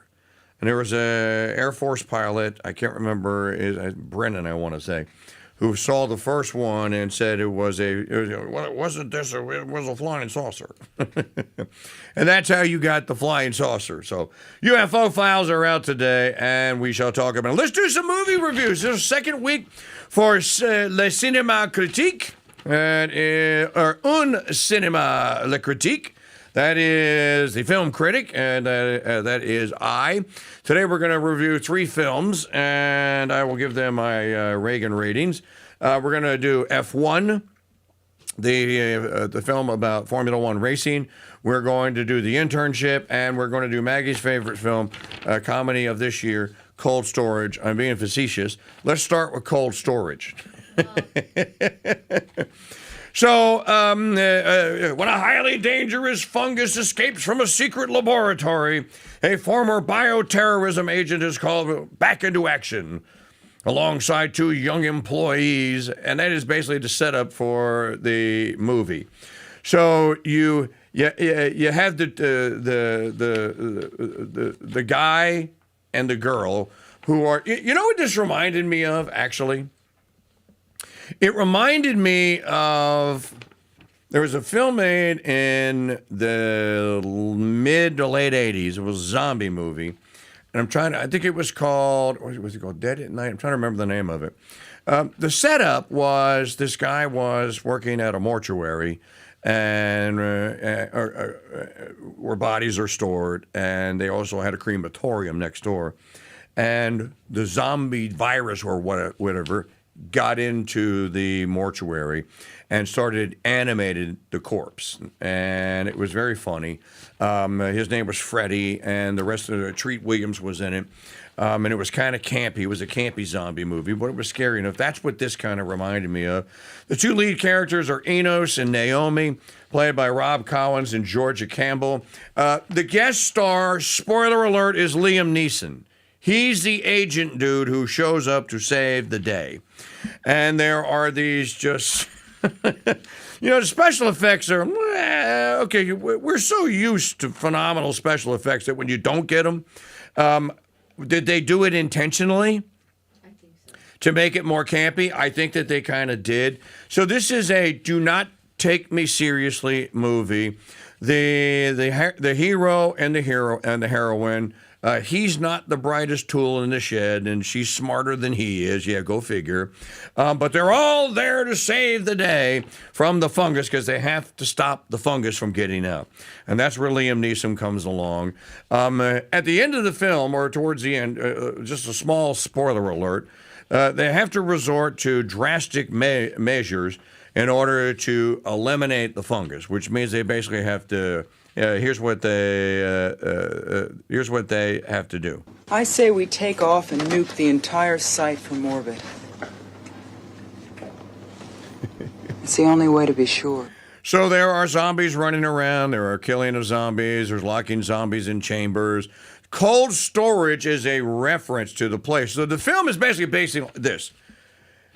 Enos and Naomi are the guard, the night security, basically, and they joke about it. They laugh about it. Well, it's an old government storage facility. Nothing ever happens. It's just them running around and playing games all night long and ordering pizza and stuff. And then somehow the fungus, a pipe breaks, and it gets too hot in a room, and the fungus breaks out, and that's when all the fun begins. So cold storage is, literally, there is a cold storage, refrigerated storage, and the refrigeration breaks. And then that's how the fungus gets out. And the rest of the movie is trying to either evade the zombies and the fungus, little fungi monsters that are created. And then Liam Neeson shows up. I'm from the government. I'm here to help. And he's got a couple of funny lines. If you want a little bit of comic relief in a zombie movie, this is your baby. Does that person? What's that? Yeah. I can't give it a high rating anyway because it has a lot of F-bombs, or every movie does these days. It has a lot of cursing, there's a lot of GDs and F-bombs. So if that would turn you off, then this film is obviously not from you. But if that's not you and you can endure the cursing and you want to watch a zombie movie that moves at a pretty good pace, as I said, is campy in a comedy sense, and then at the end there's kind of a happy ending. Oh, and at the end they actually set it up. I don't know why they would do this. There could possibly be a cold storage too. So if I were you and I'm listening to me, I would wait till it comes to one of the services that you already pay for, and I wouldn't rent it. But if you insist, It's a 1.5 Reagan movie, and that's because, like I said, Liam Neeson delivers a little bit of comic relief. There are some funny stuff that's in there, and it may just make you forget about things like the Iran War and the failure of MAGA for an hour and 41 minutes. So, cold storage, 1.5 Reagans. I'm going to save the best for last. Next up is the... How many Reagans? 1.5. Okay. The Internship. The only reason I watched this is because it was a recommend from another movie that I had watched, one of those Maze Runner flicks here. So this is basically, and there's so many of these out now today. I so look forward to the day when Hollyweird or whoever the hell is doing this stops it. And that is these 91-pound females who are Jason Bourne. And they have all the skill sets that Jason Bourne has. They can take out a crew of 10 or 12 KGB agents in a small room if there is room for her to do front-forward rolls and what have you, and duck in cover and hide behind poles. That's basically the setup here. This young woman who finds out that she is a CIA-trained assassin and this secret government program called the Internship. You find out that the Russians and the Americans both have an internship program, and that she is being basically the Americans are trying to decommission their internship program. What does that mean? That means you got to kill all the interns. So there is a CIA agent who is assigned to round up and find the American internship kids. You find out that the Russians had one. There is I guess it's kind of a star turn. It's really ridiculous. The guy that Orlan Pavlov plays the character Yuri, or in the movie here. And he plays this just caricature of a Soviet-era Russian KGB agent. And it's just ridiculous. I'll just be honest with you. It's just, I'm going like, you do know that the KGB was disbanded and the Soviet Union is no more, right? The internship treats today as though it was not 2026, but 1986. But it's set today, and there is a cast of characters. There is Dagger, who's played by Alex Verrett. He is like the dashing English guy who's smarter than all the rest and wears a suit and a black suit with a black skinny tie. There is the bad guy CIA agent who is trying to kill the internship kids. He's played by Dick Jones. One of the other kids is Apothecary. They all have like code names. Her name is Apothecary. She's played by Sky Katz. An interesting choice of roles for Megan Boone. And we really liked Megan Boone in The Blacklist. And she played Lizzie in the Raymond Reddington's daughter in The Blacklist. Megan Boone is the woman who is recruited, or is a CIA asset, who is recruited by by Dick Jones, who's played by Philip Winchester, as the female. As you're going to assist in this, and you're going to find the star of the film, Lizzie Renee is her code name. She's played by actress Lizzie Green, who came out of the Dallas, Texas Miss Teen Texas pageants.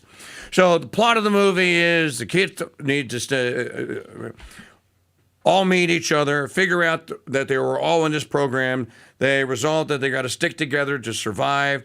They find out that they think that there are other kids in the internship program that are also going to be sacrificed, and then the plot of the movie is where we got to find out where they are so we can go rescue them. There's a plot twist there, and it doesn't go down the way it's supposed to. There's a mole in the young group, and it's all very contrived, very silly. A lot of cursing, a lot of F-bombs. The film goes absolutely nowhere. The plot is just ridiculous. And again, all this is eye candy. These are attractive young women made out to be Jason Bourne. You'll get over it. I can't give it any kind of a rating. It's 1/2 of a Reagan. You know what? I'll give it a 1/2 of one Reagan. I was thinking to improve upon the old Debbie Schlussel scale. 1/2 of a Reagan, 1 Laura Loomer, and 2 Jared Kushners. That's what I give it. So stay away from it. It's a complete and total waste of time and never should have been made. Now, let's get to the cream of the crop, because this is really good. F1 with Brad Pitt. Directed by Joseph Kosinski, and Joseph Kosinski directed Tom Cruise in Top Gun Maverick. Folks, this is just great. This is epic length. It's 2 hours and 40 minutes long. It's got a great story. It's got great characters. Javier Bardem plays the guy who owns this Formula One racing team. His name is Ruben, and he goes. The movie starts with Brad Pitt sleeping in his 1969 Volkswagen van. Actually, no, it's a Chevy van. It's an old Chevy van. And he wakes up and he goes, "Hey, man, Sonny, you're up." So Brad Pitt plays a old, washed-up, injured, a career-ending injury F1 driver. That's what the whole movie's about. It's Formula One, whose name is Sonny Hayes. So Sonny has been recruited to go drive in the Daytona for a day. He takes his shift. He gets him into first place. They win, and he gets his $5,000 check, and off he goes. Javier Bardem, the character's name is Ruben, finds him at a washateria and says, "Hey, man, I'm going to give you a shot to be something you never would ever get a shot to be. I'll get you back on an F1 team with my team, Apex. But you got to come in and you got to drive." And Brad Pitt says, "I'm finished. You know, I'm out. I'm not driving anymore. Thanks for the offer. What have you?" Can figure out what happens next. By the way, Jerry Bruckheimer is one of the producers, and and Bruckheimer also produced Maverick. His fingerprints are all over it. There are exactly 4 F-bombs and 1 GD in the movie. If that is a deal breaker for you, let me just warn you. Otherwise, this is a 4 Reagan movie. If you like Top Gun Maverick, you're going to love F1. And I have to tell you, Brad Pitt was just born to play this part. I mean, they must, and he's one of the producers, they must have just written it for him, because you believe that he is Sonny Hayes. The story is that Sonny Hayes is going to join this team where this upcoming rookie driver, whose name is not Joseph Pierce, Joshua Pierce, played by the actor, the English actor Damon Idris, not Idris Elba, Damon Idris, as a young and upcoming driver. And of course, you know, he's cocky. And Brad Pitt comes in and tries to teach the team teamwork. The woman that runs the team, she's the team leader. Her name is Kate. She's played by Carrie Condon, the Irish actress. And again, Javier Bardem is just charming. He's just really good in this role. Tobias Menzies is the bad guy who's actually on the team. And you find out, I won't give the plot twist away, but you will remember him from the Highlander series. He was Frank the bad guy. This is well done movie making. It just Top Gun. The car scenes, the driving. If you love racing cars, watch F1. You will absolutely love it. You'll want to buy it. It's that good. As a matter of fact, I was telling Maggie, I don't even know how do they do it. And then I went, wait a minute. Kosinski directed Top Gun. They've expertly placed the GoPros. It's well shot. It's got a great story, good ending, fantastic acting, great direction. F1, 3.5 Reagans because of the language. And there's your movie reviews for this week. We'll put them all up on the website at mikechurch.com. Coming up next, Carolyn Rocco of the film Duty to Disobey. It's a documentary. You're going to love it. Stick around.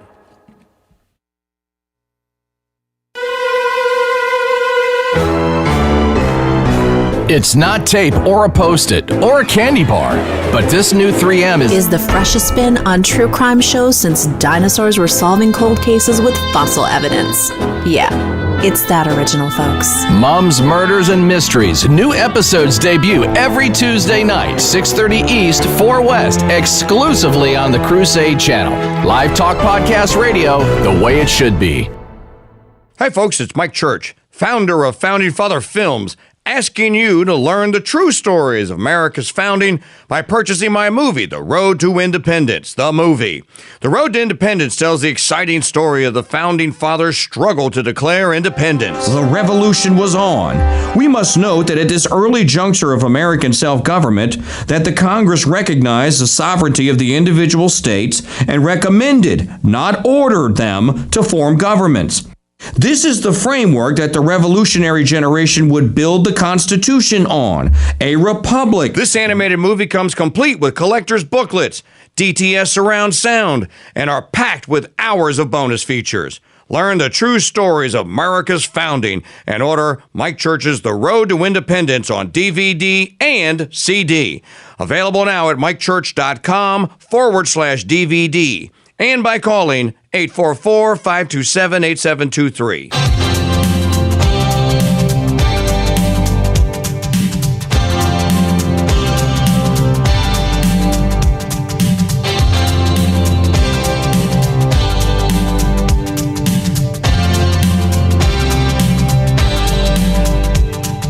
Take your baby by the hand.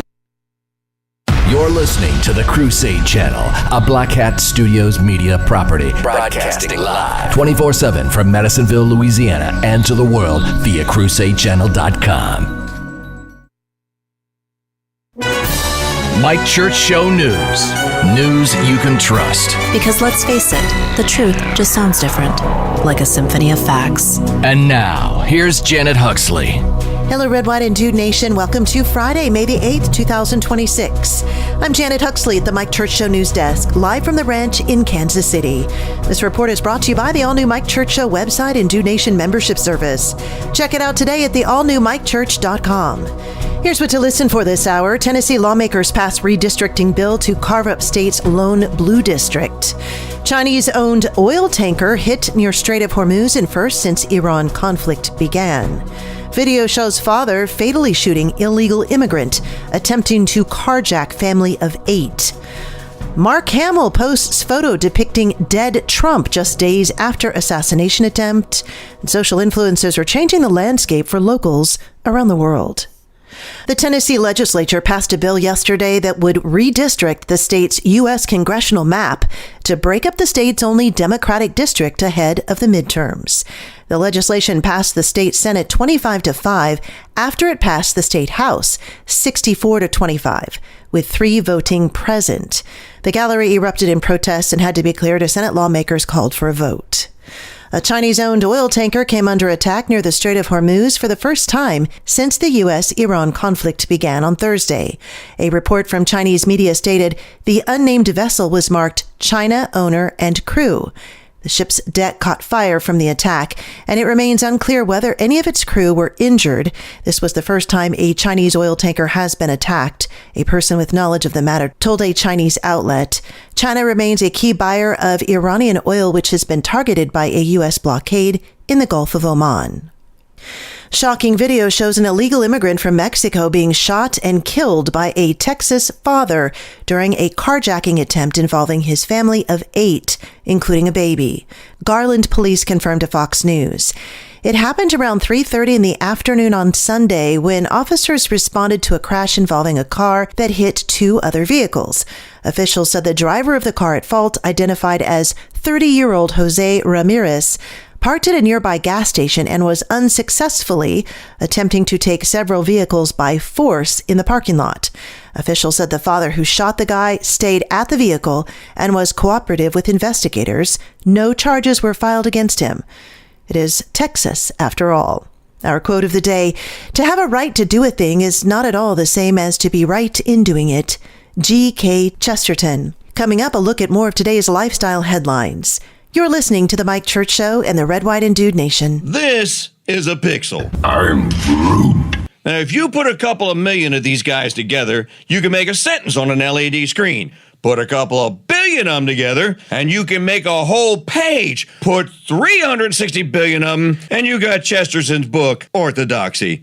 But it doesn't smell like a book, and it burns teeny little holes in your cornea. So is the pixel really your friend? I'm Groot.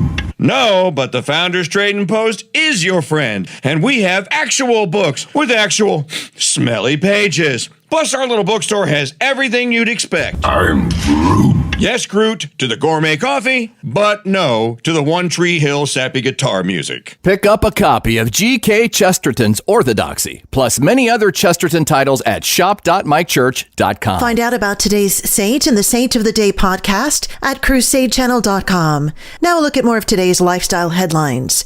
Star Wars actor Mark Hamill posted a picture depicting President Donald Trump as deceased on Wednesday with a caption that read, "If only." Hamill said he should live long enough to witness his inevitable devastating loss in the midterms, be held accountable for his unprecedented corruption, impeached, convicted, and humiliated for his countless crimes, long enough to realize he'll be disgraced in the history books forevermore. Hamill's post continued. He also recently appeared in a video alongside former President Barack Obama to mark Star Wars Day on May the 4th, as well as the opening of the Obama Presidential Center in Chicago. Barack Hussein Obama just appeared in a video with this deranged lunatic 3 days ago. Now this same person is calling for President Trump to die. Why won't Obama and Democrats condemn this disgusting call to violence? White House spokesman Davis Ingle told Fox News in a statement. Social influences are changing the landscape for locals around the world. The iconic Amalfi Coast continues to be mobbed by tourists and cruise ship passengers, and their sneakered, camera-toting masses are blocking village streets, forcing outraged locals to barricade themselves in their homes, writes the New York Post. It's just south of Naples, the postcard towns along Italy's Amalfi Coast that have been destinations for those seeking a taste of the good life, from Elizabeth Taylor to Kylie Jenner. But with the onset of influencer travel, these locations have become more of a nightmare stampede than a sweet refuge. Positano is all these tight little streets and everyone is walking together. Half the people are going up and half are going down. It was complete chaos. Everyone was touching shoulder to shoulder, said one disappointed American tourist. Video footage from last weekend confirms the chaos returned, revealing narrow passageways choked with tourists. I'm Janet Huxley for the Mike Church Show and the Red, White, and Dude Nation, because ethics in broadcasting matters. You know what makes radio horror and sci-fi dramas that much better? Listening to them in hi-fi. Yeah, the Crusade channel sound is good, but it's not THX sound good. But you don't need it to be to enjoy over 800 episodes of the greatest sci-fi classics called Suspense. Catch 2 hours of suspense weekdays at 11:30 a.m. exclusively on the Crusade channel. For the last time, I'm pretty sure what's killing the crops is this Brondo stuff. The Brondo's got what plants crave. It's got electrolytes. So wait a minute. What you're saying is that you want us to put water on the crops? Yes. Water?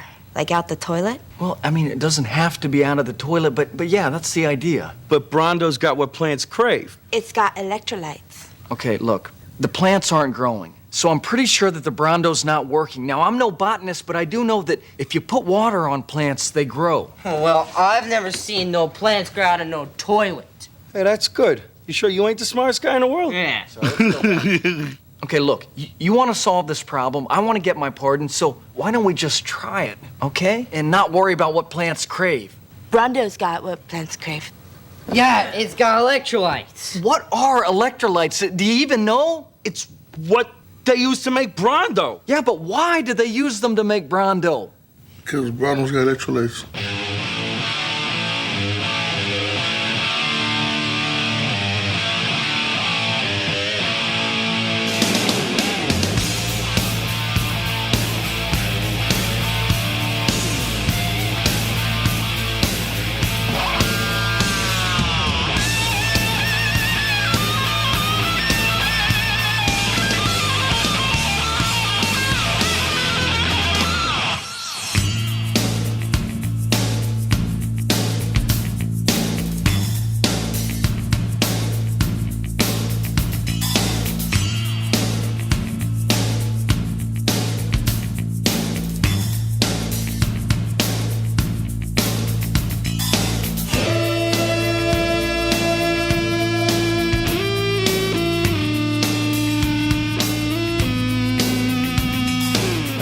more of what you bought your Dude Nation Metal membership for. Third and final hour of the week here on the Mike Church Show, 35 years young. Week number 3 of 35. Now serving dude number 135. Here on a free phone Friday. And you all know what that means. Oh, and remember, Friday is Hawaiian Shirt Day. So, if you want to, go ahead and wear a Hawaiian shirt and jeans. True. It's free phone.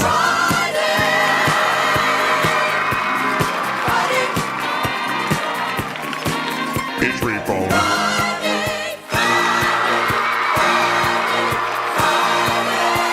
Yes, it is a free phone Friday. All right, let's not kid each other.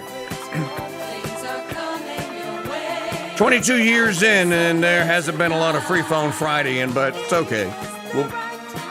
We have all of you covered. But if you wanted to, you could. The call-in line telephone number is 844-527-8723, 844-5-Crusade.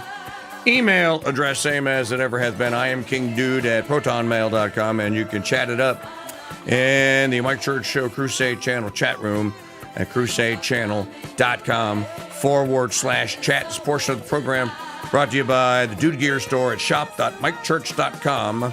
So there's a new Haberdash section with the proselytize there and a lot of other stuff, and a brand new Louisiana plantation section that has all things Cajun, Coonass, and Louisiana there. Check them all out today. Shop.mikechurch.com. And remember, all of your purchases support the Crusade Radio Guild, Mike Church Show, and the Crusade Channel. All right, down to business now.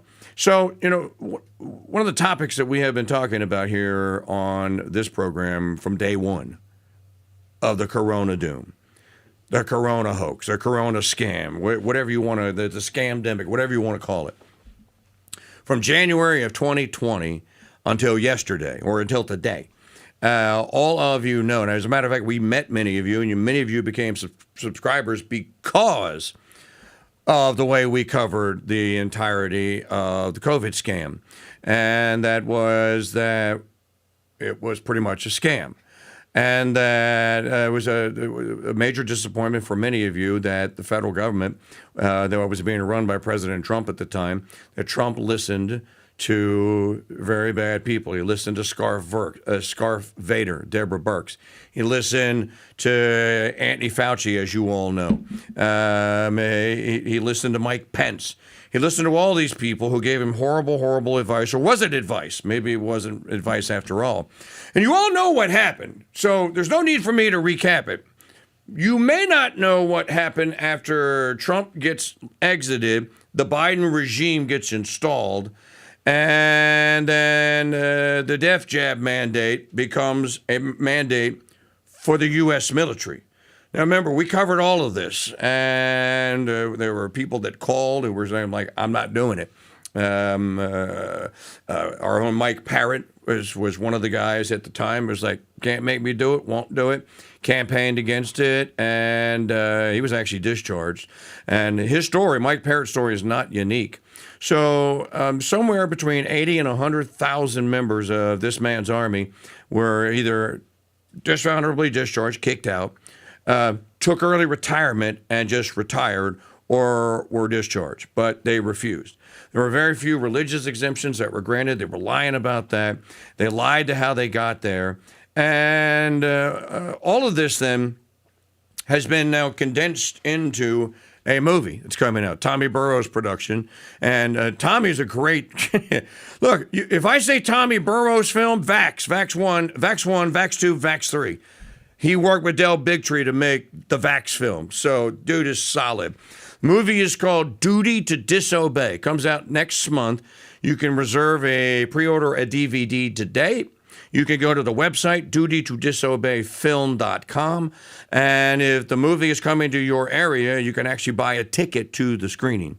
So my friend, whose name I'm never supposed to mention because he's a confidential source, introduced me to our guest, Carolyn Rocco, who is involved in the making of the film.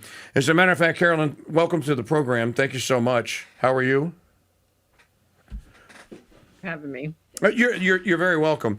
So we won't mention. We'll call him Joey. That way his cover is kept.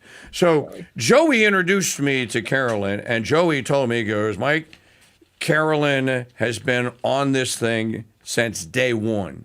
She's as solid as they come, and she knows she knows where all the bodies are buried.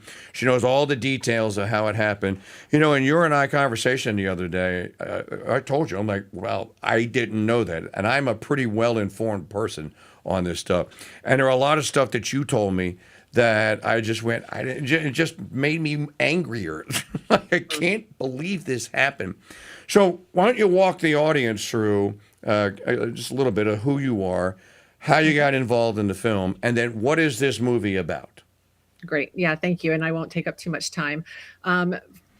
Typical disclaimer, though, I am still active duty, so thoughts and comments are my own. They don't represent the Department of War, Department of Defense, and the U.S. government.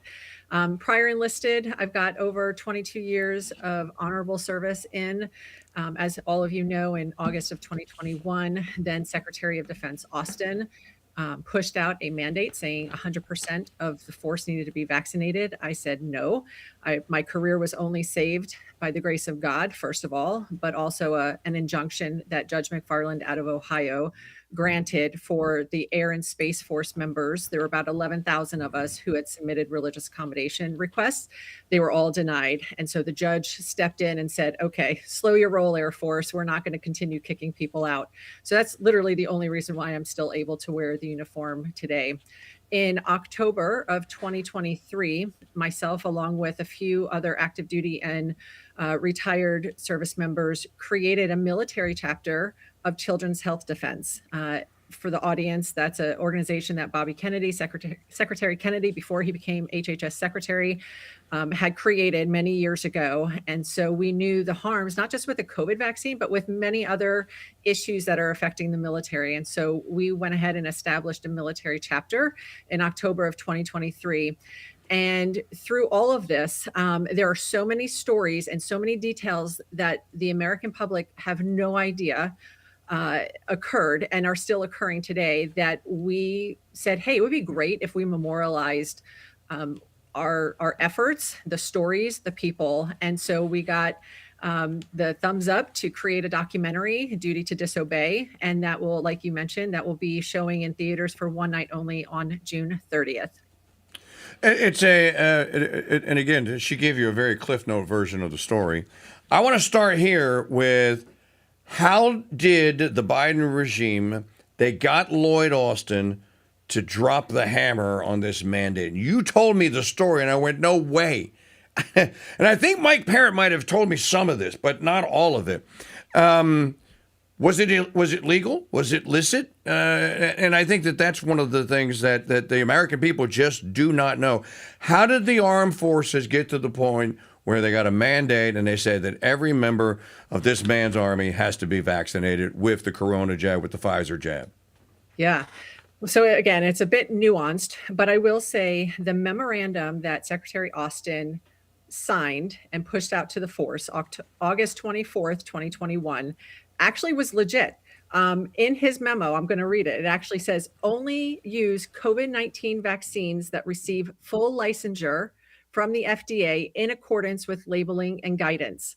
That's pretty straightforward directive. Sure. The problem, however, is that there were no existing products that received full licensure and were properly labeled on the market. And so even if I wanted to fulfill this order, even if I desired to get this COVID-19 vaccine in my blood, an FDA approved one, they didn't exist. So there is no way that service members were able to actually uphold this order. Fast forward 3 weeks, in September of 2021, then one of the leaders within the Department of Defense over health affairs, her name's Terry Aderim, she then drafted a memo stating basically, you can use an emergency use authorized product, an EUA vaccine, and use it as if it's an FDA approved vaccine, that they're basically interchangeable. She did not have the authority to do that. However, very few people questioned this guidance that came out in September of 2021. And that's why this is an unlawful order, because again, or it was an unlawful order as implemented, because again, the only products that were on the shelves within the military clinics and even your local CVS and Walgreens, the labeling on those COVID-19 vaccine vials stated emergency use authorized, EUA. Now, if you go back 20 plus years and remember the whole anthrax debacle, the harms that service members suffered from that mandate is what forced our government to create a federal statute, 10 U.S. Code 1107, that states in black and white, it's not difficult to read and understand. It says military leaders, the Pentagon, cannot force their service members to partake in an EUA, an emergency use authorized product that includes vaccines. And surprisingly enough, that includes the masks and the tests, because if you look at the labeling on those boxes for the testing and the mask, it all says emergency use authorized. So again, if we are following the law says you cannot mandate service members to partake in these products. So if you're giving me an order to take an EUA product, I have every right and obligation to disobey that order. It is not a lawful order. Hence the reason the title of our documentary called Duty to Disobey. So 10 U.S. Code 1107. People have forgotten, Carolyn. They don't remember the anthrax scam. And the horror. And by the way, wasn't Fauci involved in that? I want to say the NIH was involved in the anthrax vaccine. A Cliff Note version of this is that you could read the RFK Jr.'s book, The Real Tony Fauci, and you would learn a lot about what you just said, but you'd also go all the way back to the HIV vaccine, which is a story for another day. We're talking about the United States Armed Forces. Now, my point was, and I made this to you the other day. First of all, tell me about the other two guys that are involved, the military guys, Rob Green and... Well, Rob Green is a friend of mine. Yes. So there are many people that are involved in the film. And where I was going with that is, when I told you, I said, you know why they needed to do this. The reason that they needed to get the military on board, they needed to force you guys to take, and gals, to take the death jab, is because they wanted it's like an endorsement. The American people are going to go like, oh, good enough for the U.S. Army. Oh, it's good enough for me. If the Army's taking it, or if the military, the Pentagon saying that the soldiers are, and they're agreeing with it and all that, well, then it must be fine. It's just as right as rain. So they basically needed, in Catholic terms, they needed the imprimatur of the Department of Defense to say this is approved. And then people wouldn't ask questions, and there would be a lot more people taking the jab. That's why they needed it. So when I mentioned that to you, you said, well, there are two guys that are working on a movie that said exactly what you said. Right. Yeah. Sorry that sorry, I blanked there for a second. That's fine. Sam Shumate's also in the movie. Yes. And he made a great point where he said, if you were to test this new mRNA technology, and you wanted a population where you knew every single detail about their lifestyle, about their history, about their job, what's required for them to perform their job. Right. Well, the best population is the military. So why not have these senior leaders offer up their men and women in uniform to be the guinea pigs for this new mRNA, quote unquote, vaccine? And then the other part about this that people don't know about, everyone's like, well, you could just take the religious exemption. What people don't know, I talked to a woman who had a daughter who was going to go to a advanced skilled music school, and they're still requiring a vax certificate. I'm like, in 2026? Yes. You can apply for a religious exemption. What most people do not know is that all of none of the religious exemptions were granted until the judge stepped in, right? 0.0. None of them until the judge stepped in for you. So, with one small caveat, I mean, there were already people before the mandate that had applied for separation or retirement, had no plans to continue serving.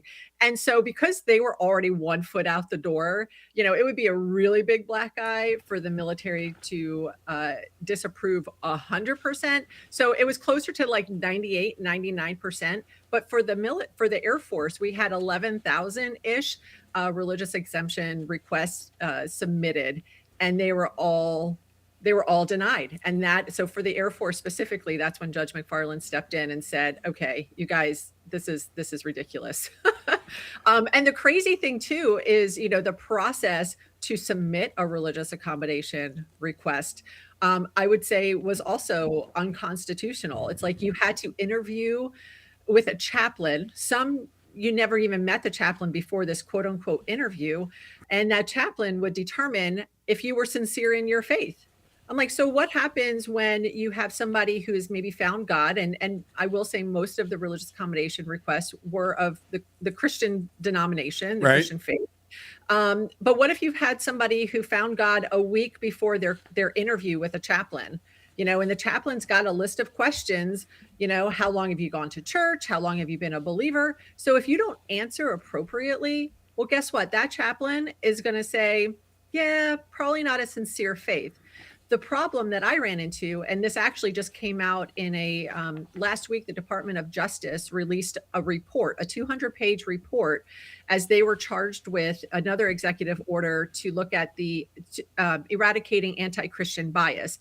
And so in that report, my personal story is part of that report, where even after my interview, the chaplain said, all right, no, she's legit. Like, she's willing to give up 18 years of her career, of her service, to not take this shot. I mean, that says something significant, right? That I'm not fooling around with it. But even after the chaplain wrote a memorandum to my leadership and said, she's sincere, I support granting a religious accommodation, my leadership then said, oh, that's nice, but we're going to go ahead and still deny it. So really, it was all for show, in my opinion, knowing that there was absolutely zero intent of them approving any religious accommodations. And we mentioned Rob Green. Rob Green had a significant role with the court case that affected the Navy personnel, because he had an insider, if you will, a personnelist, and this is explained in the movie Duty to Disobey, that provided Rob Green, who then provided the judge, the court, there was already a standard operating procedure in place for the Navy that they were set to deny all of the religious accommodation requests, like step by step of how we are going to deny these. So they went in with the expectation and the objective of denying all of them, when in reality, each religious accommodation request is required per policy to have an individual review and an individual decision made by the chain of command. However, that, just like everything that COVID affected, the normal rules just went out the window, and we all were punished for it. And Carolyn Rocco is with the film Duty to Disobey, which comes out in theaters next June 30th.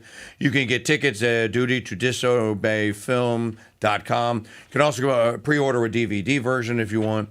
One of the other things that you and I talked about, and my listeners will be very familiar with this, some people like Mike Parrott and others, you have to defend yourself against this. If you claim religious exemption and they deny it, you're basically then you're going to have to try and adjudicate it, and you're going to have to get legal counsel and to try and fight this, because if you get a dishonorable discharge, it'll pretty much ruin your life. It's a horrible thing to happen to someone, especially if they didn't earn it. So there were people like my friend and yours, Commander John Sharp, that stepped up to the plate and we were like, hey, we're open for business. And I know this for a fact. I know some of the people that went to him. And they were providing personal legal counsel. Okay, here's what you can do.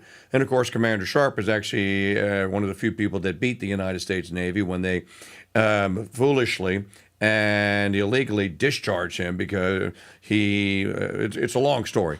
It goes back many years. I'm working on a documentary that I filmed with John. It'll come out someday. But in any event, people like John Sharp were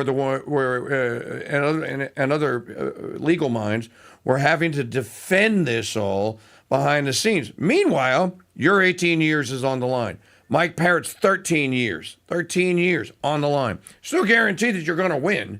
Yet so many people, you said 80 to 100,000 people actually were either discharged, quit, or left. Do I have the number right? Correct? Right.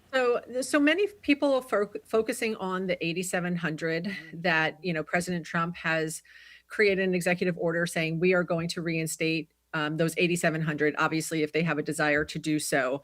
What we don't hear about very often are the 80 to 100,000 service members who either retired earlier than planned, separated earlier than planned, or just did not re-enlist. They said, we are not going to continue with this type of tyrannical behavior and leadership.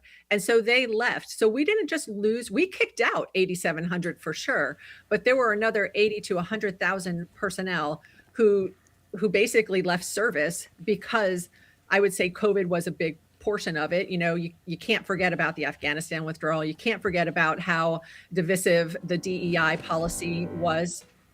So there were many reasons, but yeah, the number is much greater. And I think the more we talk about this and share what actually occurred during those years, the truth, all of it, will eventually see the light. And I think it'll just be an opportunity for us to unite as a country and as a military. Well, Carolyn, most commercial airline pilots come from your branch or the United States Navy. That's where they get their training, right? They go to flight school, that's for sure, but it's flight school at the USN or USAF. That number perfectly tracks with men who are already out of the military, who are flying for American and Delta and United and the big airlines that pretty much Southwest that had the jab mandate. And many of those pilots went, no, I won't do it. I think that says a lot about former military esprit de corps. And you and I, had a little chit chat about this, about what made the U.S. the greatest fighting force in modern times. And it's not the equipment, it's not the technology that you had the advantage of. It's the officer corps. You have the greatest officer corps. You have the schools. You got West Point. You got Citadel. You got VMI. You have Annapolis. You have USAF in Colorado.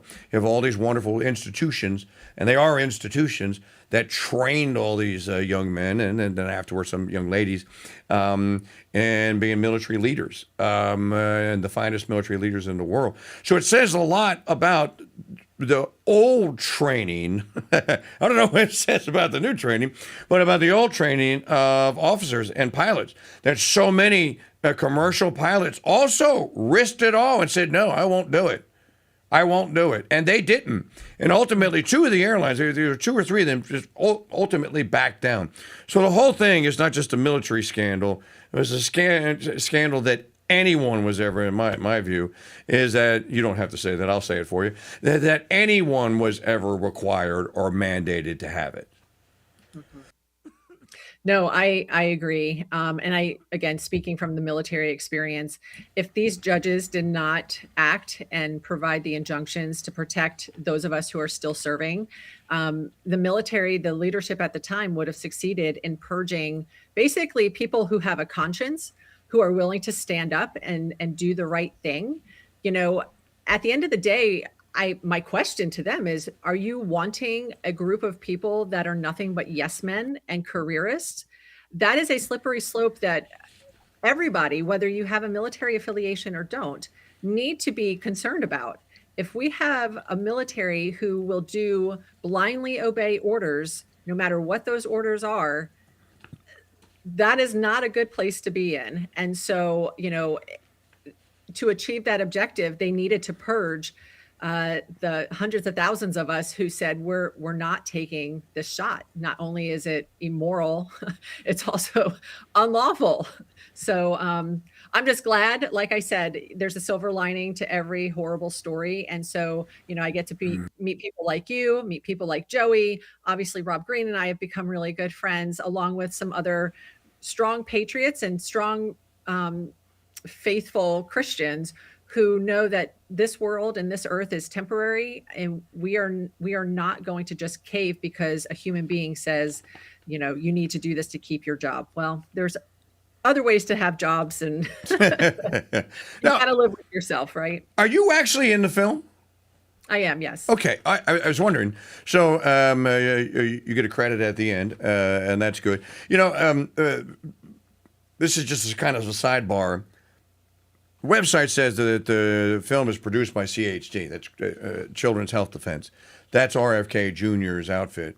Unbeknownst to me, for all those years, probably for when CHD came out in the early 2000s, might have been after the Anthrax, when Bobby started doing this.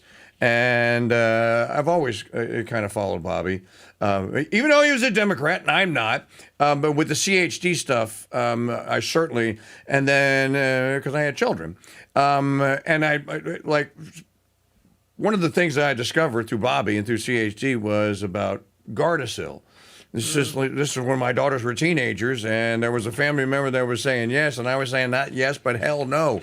And there will be a court battle, and it's not going to happen, and it didn't, thanks to knowledge that we gained from CHD. But the fact that CHD produced this, and of course RFK had to sign off, and he had to kind of step aside.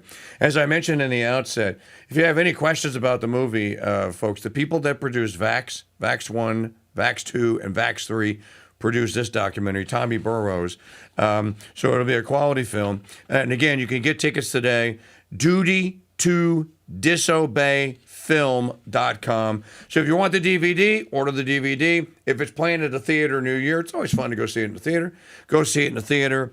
And just thank Carolyn and all the people that produced the film. When did you get the green light? When did you know that a movie was going to be made?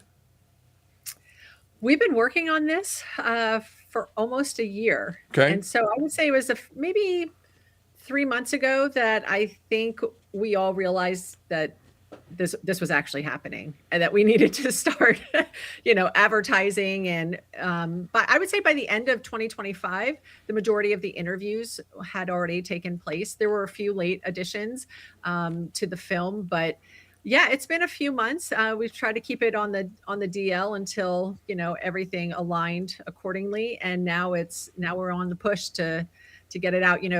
CHD and production team, they were gracious enough to not require our small military chapter to fundraise to make this documentary. And as you know, it takes some money to do this. So that is one of the reasons why we're pushing people to go see it in films, is those ticket sales will help reimburse the team who created this film.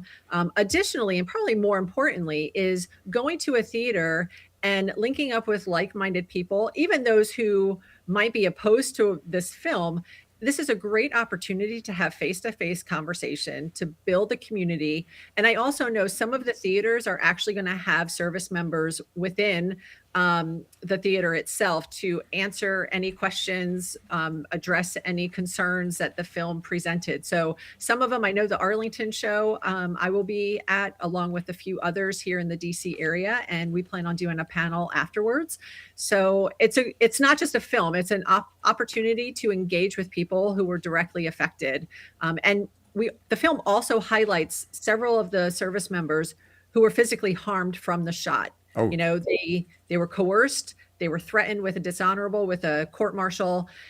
So they rolled up their sleeves. They got the shot. One girl in particular, she's 24 years old, medically out of service now, but she has a pacemaker after having 2 or 3 heart attacks, a stroke, you name it. So it really touches the soul and touches the heart. This film does. So I encourage everybody to go out and watch it. And just another side note here. One of the people, one of the men that emerges, and I think he's in the movie, and emerges as a hero. And we don't have very many legislative heroes these days. And I've met him, and I've interviewed him back in the day, and I should interview him again. Just Senator from Wisconsin, Rob Johnson, who has stuck his neck out on the line. You know that the establishment is horrified of your movie and of the truth, because when Senator Johnson wants to have the hearing, like the one you attended, he can't have it in a regular Senate chamber. He's got to have it in like the ballroom or the cafeteria or whatever, because they don't want him to go like, well, that's not a real hearing. Yes, it is. Yes, it is. Those witnesses will get sworn in, and you'll see them all there. So Senator Johnson, and again, God love him and credit him from the beginning, Carolyn. Senator Johnson, from the early days of COVID, was even asking a question, kind of like Marjorie Taylor Greene was. Can you tell me where there's medical evidence that I should have to wear this face covering? And he did, and he is in the movie, right? He is. Okay. Mm-hmm. So, folks, go see it or make plans to go see it. I'm with you. As I was telling my 29-year-old daughter, she started a blog when she was in her late teens. And life got in the way. She got out of college and everything, and she stopped updating the blog. And it's a very interesting blog. I'll just tell you, it's LouisianaGirlAndPearls.com if you go there.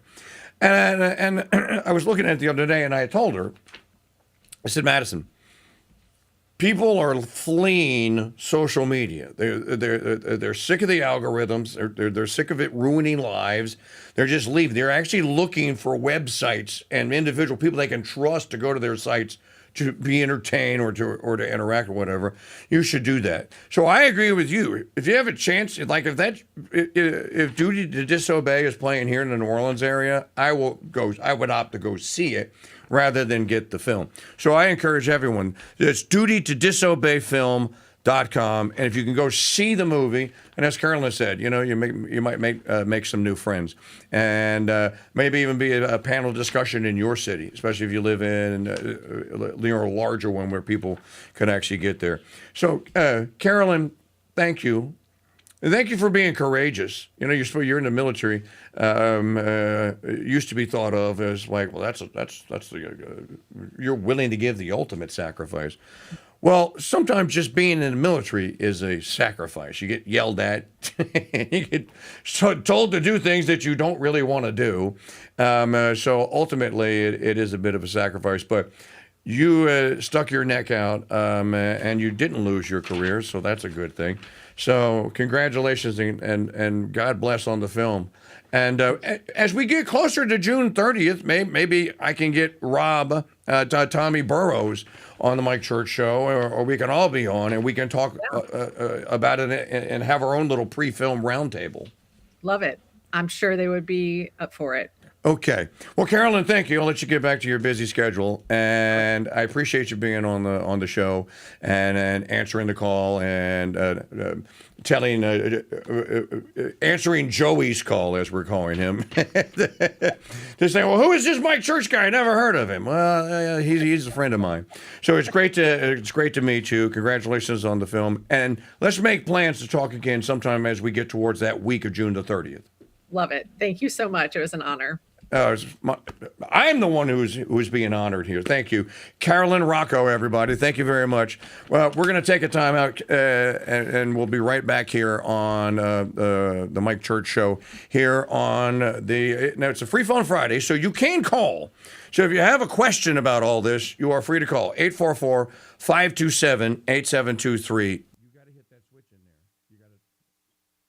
there. So 844-527-8723.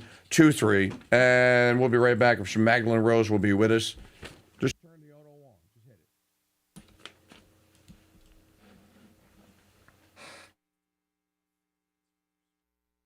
it. Too many dry martinis. Not stirred. Then I shall cut out the white bread, sir. Truth never dies on the Veritas Radio Network's Crusade. Hello, Red, White, and Dude Nation. I'm Janet Huxley at the Mike Church Show News Desk with your crucials for Friday, May the 8th, 2026.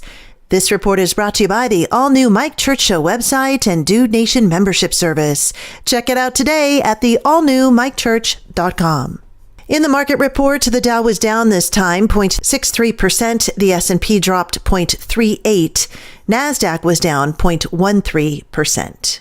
In National Day calendar news, today is National Military Spouse Appreciation Day. We recognize the significant contributions, support, and sacrifices made by the spouses of the men and women in the armed forces. This day is sometimes also referred to as Military Spouse Day. Today is also National Student Nurse Day. The day honors student nurses as they pursue a career in medicine. It's also National Provider Appreciation Day, also known as National Child Care Provider Day, celebrated annually on the Friday before Mother's Day. It's National Knockout Roses Day, and it's National Coconut Cream Pie Day. In 1895, Franklin Baker, a flour miller from Philadelphia, received a shipment of coconuts from Cuba as payment for a debt owed to him. Recognizing the shipment as an opportunity, he established a factory to shred and dry coconut meat. So right after this, recipes for coconut cream pie started appearing in cookbooks. Our quote of the day: to have a right to do a thing is not at all the same as to be right in doing it. St. G.K. Chesterton. You're listening to The Mike Church Show and the Red, White, and Dude Nation. Hi, folks. It's Mike Church, founder of Founding Father Films, asking you to learn the true stories of America's founding by purchasing my movie, The Spirit of 76. The Spirit of 76 details the true story of the writing and ratifying of the U.S. Constitution. Who authorized them to speak the language of we, the people, instead of we, the states? States are the characteristics and the soul of a confederation. If the states be not the agents of this compact, it must be one great... This animated movie comes complete with collector's booklets, DTS surround sound, and is packed with hours of bonus features.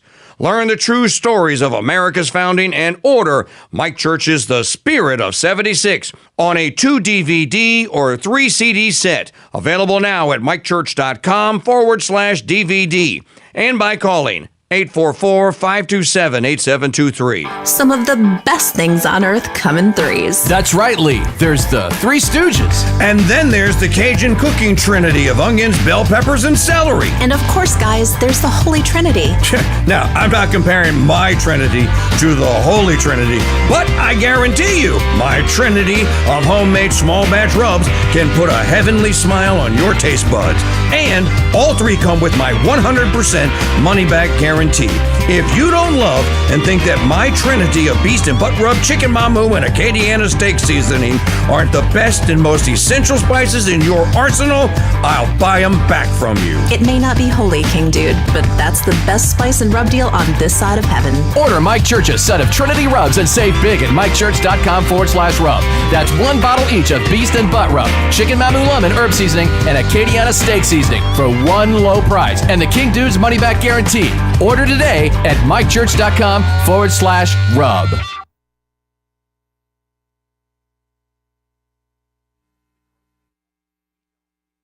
There's a tranny in Congress, a woman named for a Hindu demon who is almost elected president, and we have a female AG who would have a problem arresting Charles Manson. But the Mike Church Show wants you to know there's no need to get angry over it, because he's angry for all of you.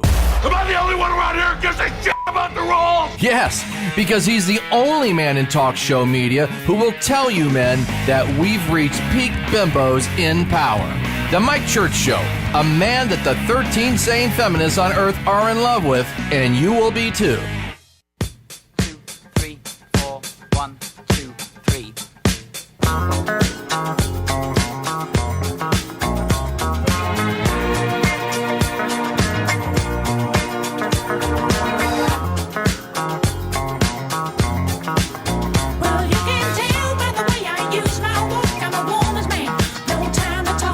Music loud, we've been kicked around since I was born. I never tolerate, I don't care.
having too much heaven. Mike Church Show here on a free phone Friday. Hey. Last night's Thursday Night Throwdown was a great showing, and we had great classic, great American amazing tales. Podcast will be posted later this morning. Video's already up.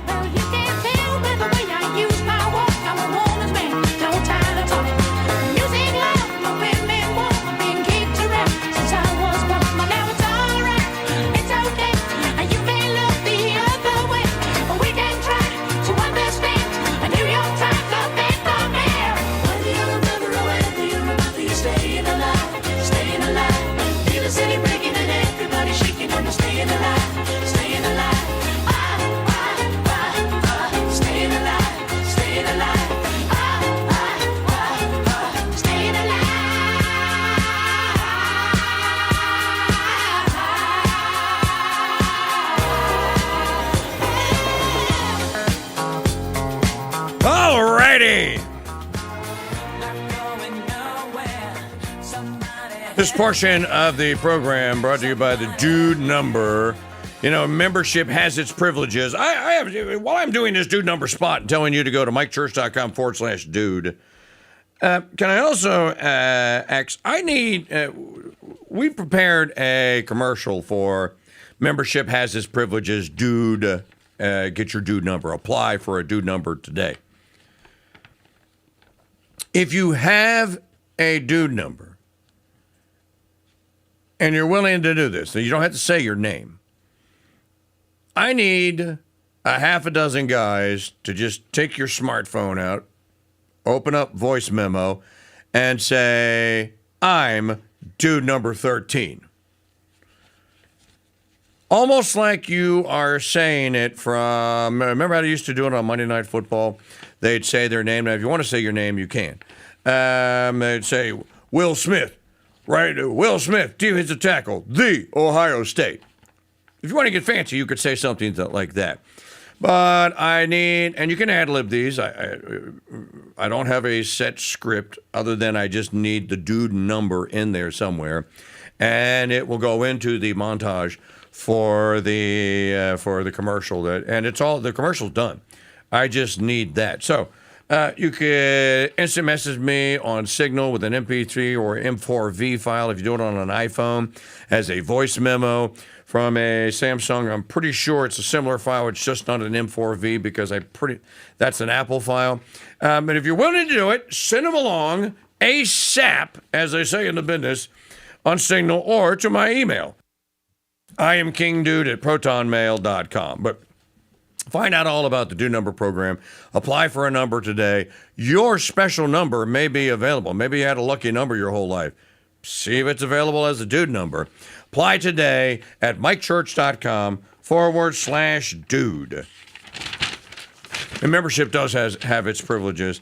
There's a lot of stuff. Get this Dude Number thing, get that nation building back up again as it was with so many thousands of people back in the day. And there's lots of cool stuff that is on the drawing board to be done. But as the ranks grow, we'll start revealing them to you.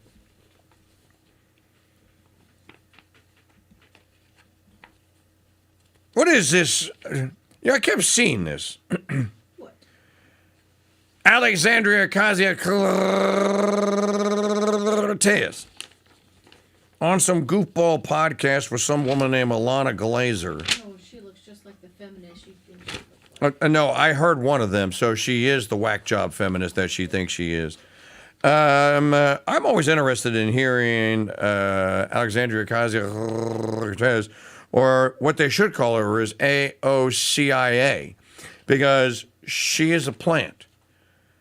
She is a double agent. She is acting as a member of the House of Representatives, and she is simultaneously a spook.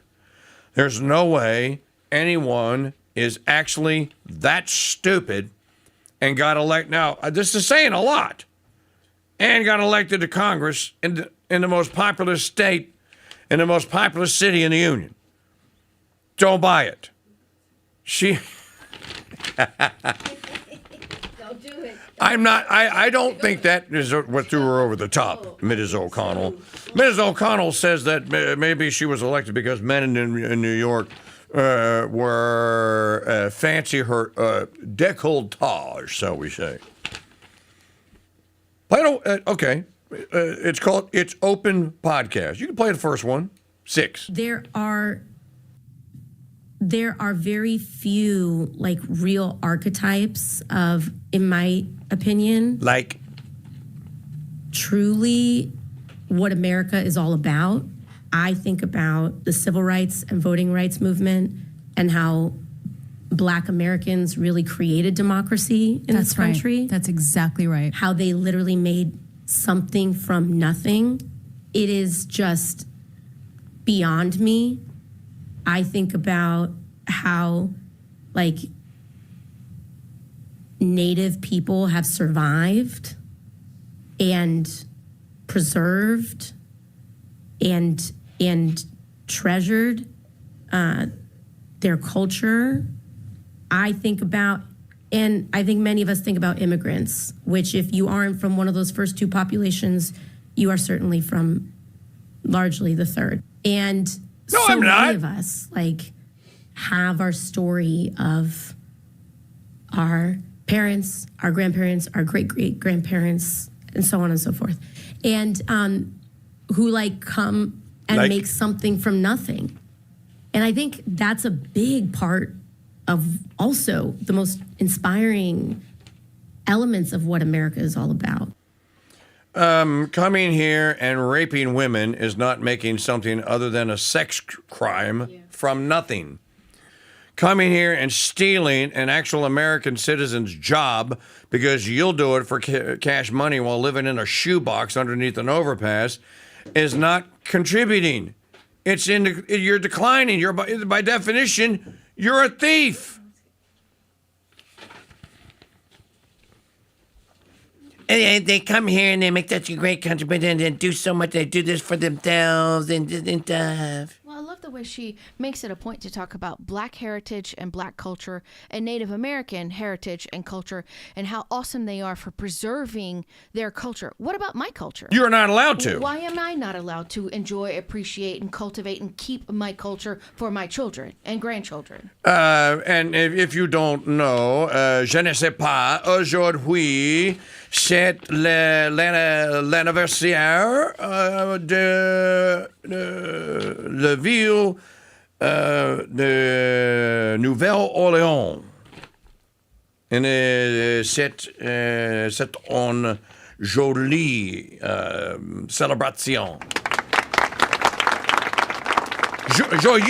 Joyeux, not jolie, joyeux. Jolie is beautiful, joyeux is joyous, happy. It's a big hoop-de-doo here. Why can't I celebrate my French heritage? You know, actually, Alexandria, I don't care what you say. I'm going to do it anyway. But Maggie is actually correct. And, you know, Maggie, I was thinking the exact same thing. As I'm going like, well, I actually agree with that. Now say white. And these African Americans and Native Americans preserving their culture and stuff. You know, it's just a great thing, and the contribution to life that they've made. And they made a life if they're not illegal criminals because they assimilated. You made a life here in the French colony that is La Louisiana. You made a life here in La Louisiana because you assimilated. And you became a part of something bigger than you. And by the way, Judge Gorsuch says it's creedal. That's not creedal. Cortez even got it right. She said family, familial. And I think Gorsuch went out of his way to say it's not religious because they have religious cases in front of the court, or cases on freedom of religion. And he doesn't want to be put into the situation or don't want to get himself into the situation where he has to talk about separation of church and state and this and that. I really think, we talked about this in the first hour of the program today, and I've talked about it for almost 2 decades now. I really think that the opportunity to rethink the American Union for the 21st century is upon us. I think it's too big. It's out of scale.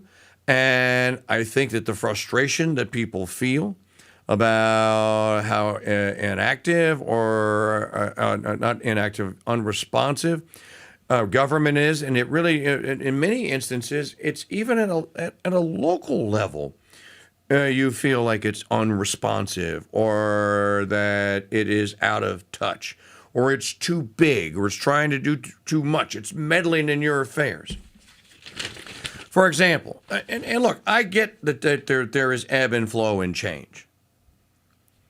So in the instance of like the state of Louisiana, okay, I understand you're going to want to amend your constitution from time to time. While you're busy with the amending, if you're going to plop 300 amendments into the Louisiana Constitution, and you're going to have new ones on the ballot, you should have repeal ones on the ballot.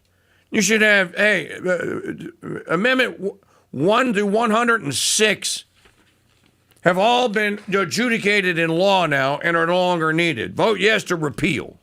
It won't have any effect on you. And then there are corporations running arts facilities, and we need to have the government running the art facility. Why?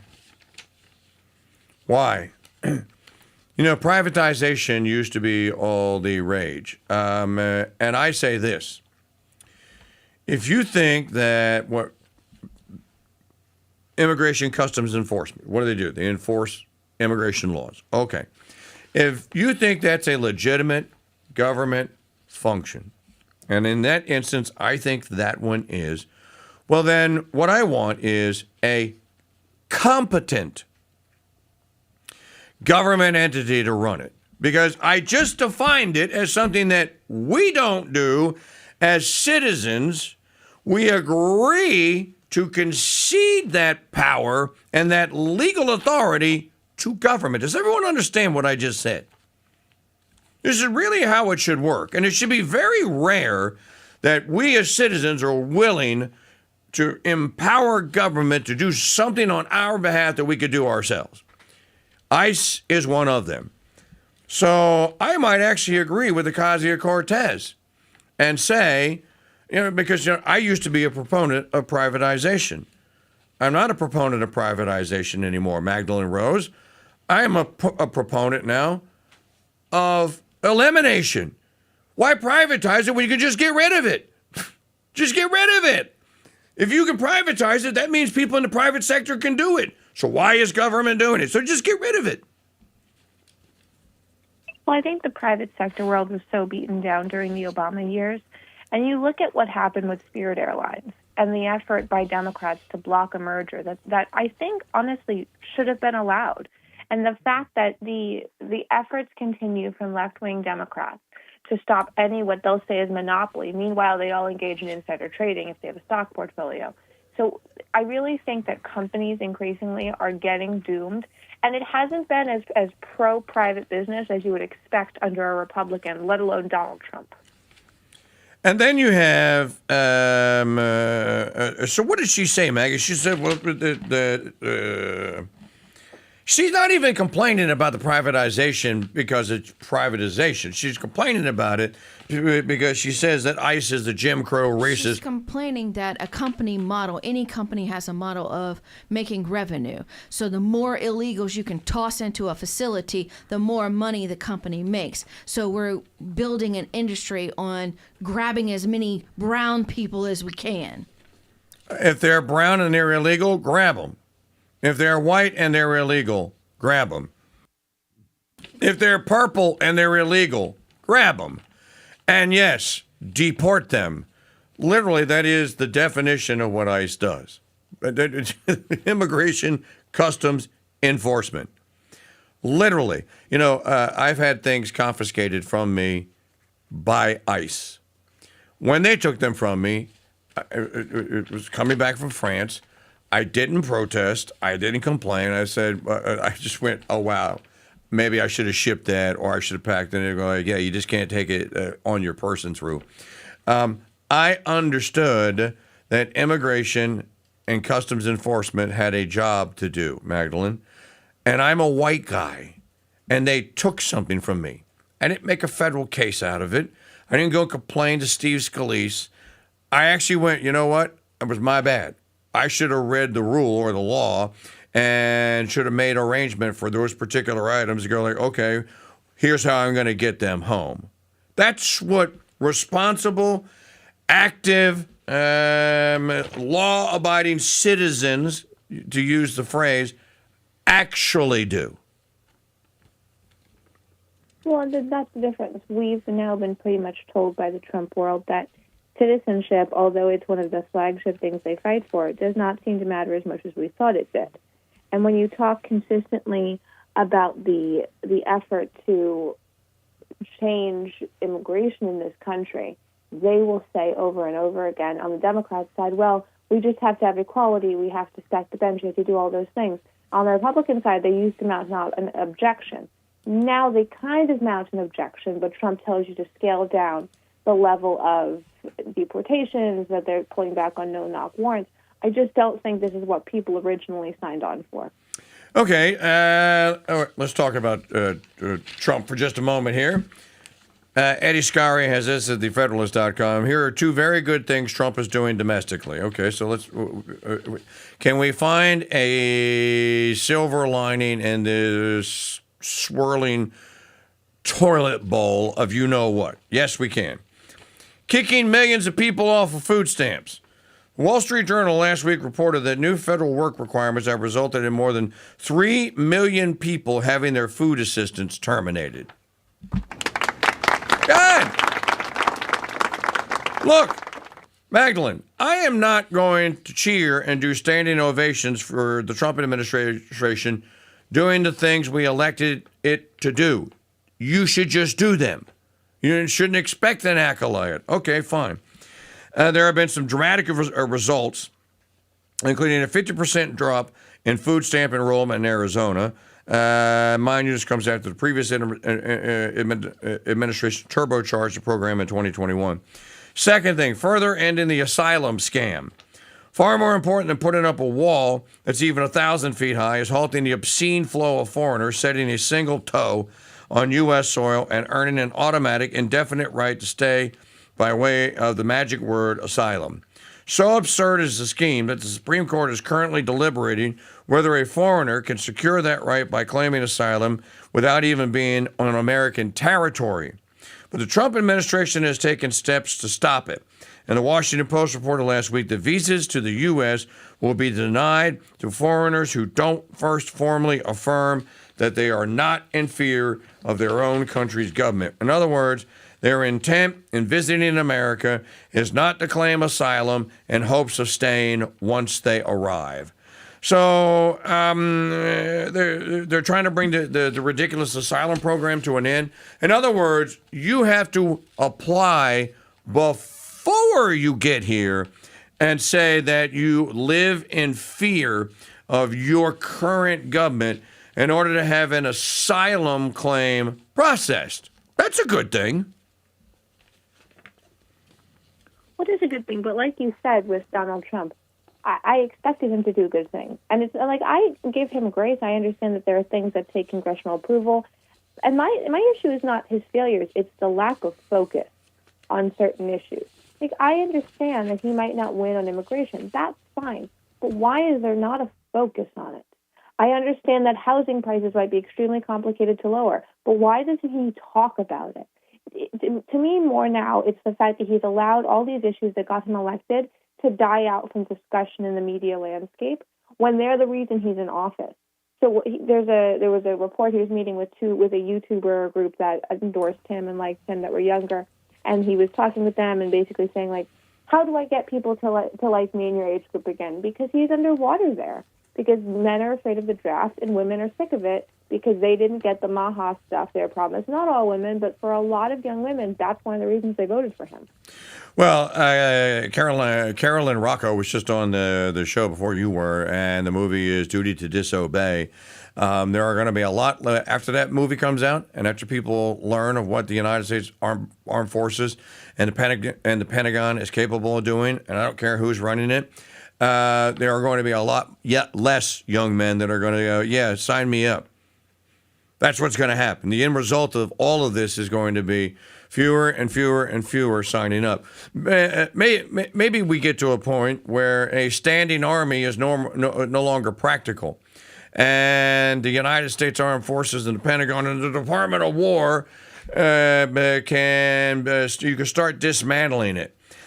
We spend more than China and Russia and the next 6 countries in ranking by spending on military hardware combined. I think it's time to reverse that. And this, again, Trump did boast and brag that he rebuilt the military and he was going to do it again. It's one of the things every time he said on the campaign trail, I said, I am not for that. Why do you keep saying that? Well, now we know why. But what he's doing in Iran is going to have an absolute boomerang effect. And you watch, the recruitment numbers next month are going to go down. Of course they are. And it's very sad because we could be selling like the Iron Man era of American excellence. And we're just not. Like, we've just decided not to do that. And I think it's really peculiar because Donald Trump runs with Elon and Tulsi Gabbard and like the MAGA Avengers, that whole cycle of people. And then he just blew them all off in favor of like Mark Levin and Ben Shapiro and not even just people who are neocons, people who just have no political talent, like John Thune. John Thune is killing us. He is destroying our ability to get anything passed. And if you remember when we discussed this race, I was originally for Rick Scott, and I thought Rick Scott would be a much better Senate Majority Leader because he goes outside and talks to people and has had a business and was recently in charge of a state that was growing, that he rebounded from the disaster it was in. We have got to get rid of John Thune. He is destroying our agenda this season. Okay, fake Fox FAUX News is now running a story, and this is how COVID started. 5 states now examining patients who were on the Hanta cruise. You're not going to get away with this again. Nope. And it seems to me that they're just T-balling this thing up, and that this is going to be Plan B to get us out of Iran. They're going to declare an epidemic, and it's going to be the hantavirus. Everyone can see the writing on the wall. If you don't believe me, dude, then you weren't alive in 2019 and 2020. Oh, Trump would never do that. He did it. He's already done it. He did it in 2020. What do you mean he don't want to do it? He won't do it. You know that people that were, that RFK Jr. was handpicking to be with him at HHS and work on the vaccine mandate stuff, and eliminating the federal mandates and whatnot. You know that those people have been, at the Trump White House's request, have been quietly just dismissed. Yeah, your services aren't needed anymore, and replaced by pharmaceutical, big pharma hacks. Did you know that? Yeah, because the woman from Turning Point, who I'm not a huge fan of, but Alexa or Alex Clark, she talks about the Maha world, and she was at, I think it was the Capitol a couple days ago, with a bunch of the Maha moms, basically saying we have been completely betrayed. And she laid out all the betrayals. And Maha honestly should feel almost worse than any other group, except the anti-war people, because the lying that went on, and it didn't have to happen like this. Trump made the decision to do this. Well, I think he let people into the inner circle in the White House that told him he needed to do it. Never forget, in 2016, newly elected, sworn-in President Donald Trump scheduled a meeting with Robert Francis Kennedy Jr. at the White House to talk vaccinations, vaccine schedules. Bobby Kennedy was going to go there and tell the president what he had learned in his 20-year career in prosecuting cases for medical malpractice via vaccines and other compounds. What happened? Someone or ones in the White House got to Trump and told him he's a psychopath. He's crazy. He's an anti-vaxxer. These people are nuts. They want kids to die. You can't meet with him. And so he dipped him. Now, in order to win over the Maha base, he brings Bobby into the campaign. He tells Kennedy very famously says, "I believe President Trump when he told me that he would do the Maha agenda, and that he would allow me to work on these other things that we have been passionate about and studying, including the vaccines." And for a little while there, the first year or so, the Trump administration, that's exactly what happened. And then it is almost as though the betrayal button was pushed simultaneously. Like, yeah, we're not going to do these MAGA things anymore. Instead, we're going to go make a war. Yeah, we're not going to do these Maha things anymore. Instead, we're going to wage a war against the American people by telling them they'll have no liability when they get poisoned to death by Roundup. So it almost seems like there is a pattern there. It's been very, sometimes you can learn about something, young Magdalene Rose and young people in the audience, not by what someone has said about the thing, but by what someone has not said about the thing. In my mind, who am I thinking of right now? I am thinking of Nicole Shanahan, who's in the witness protection program now. Nicole Shanahan has disappeared from the face of the earth, and that woman's never been quiet in her life. What does that tell you about what's happening at HHS? Well, it's terrible. And Nicole Shanahan took a real risk because she burned a lot of. She did. Time. Yeah, people always oh, I lost so much in politics, and then they're like, oh, I suffered too much. No, she actually did lose a lot from being in politics. Donald Trump also lost a lot. There are people who've really paid that price. So I would say that the people who led Maha, they've been burned so substantially, and they're not getting anything back from it. And I think that their bitterness is massive, and that we're going to keep seeing the effects of that when we get into midterms. Yeah, and you're not going to have the ability, if you lose the House of Representatives, the Democrats are going to control all the hearings, all the anti-vax or pro-science people are just going to get yelled at and screamed at for the entire 5 minutes that they're a witness, and nothing is going to get done. So, no, you're almost like you're kicking the can down the road going well, then the only hope is Bobby Kennedy becoming president. I just have the thought in my mind, I don't even know if I want RFK Jr. to attempt it, because I think that these powerful entities will do to him what they did to his father and his uncle. And I know it's unthinkable today, but I don't think these people have a problem with killing people who are going to get in their way. All right, let's move on. Maggie, could you play digital media file number 9? This is a topic that comes up here often when Magdalene and I are talking about policy and what's going on and what's not going on. This is Shermichael Singleton. From CNN last night, there was an actual panel discussion about what Mamdani is doing. And this guy comes in and goes, you people don't know what the hell you're talking about. Where Anna was leading to. She's right. 1.6% of the wealthiest people in this city pay nearly half of the taxes. If those folks leave, to Anna's point, you're going to have a financial crisis, the magnitude of which Mamdani does not understand. You think about everyday things that people utilize, public transit, safety, education, all of the taxes that go to provide for all of those things for poor people in this city. What in the hell are they going to do if 44% of those dollars all of a sudden disappear overnight? And this is the short-sighted nature of this very progressive or socialist mayor. It doesn't make any sense. And then, of course, the black woman who's across from Shermichael was going, I think we can have that discussion, but I think that Mamdani's right. No, he's not right. He's not right. The dude from, Maggie, who was the guy we played the clip? Everybody's playing it now. The guy, what was his name? He said that we made the decision to move from Chicago to New York.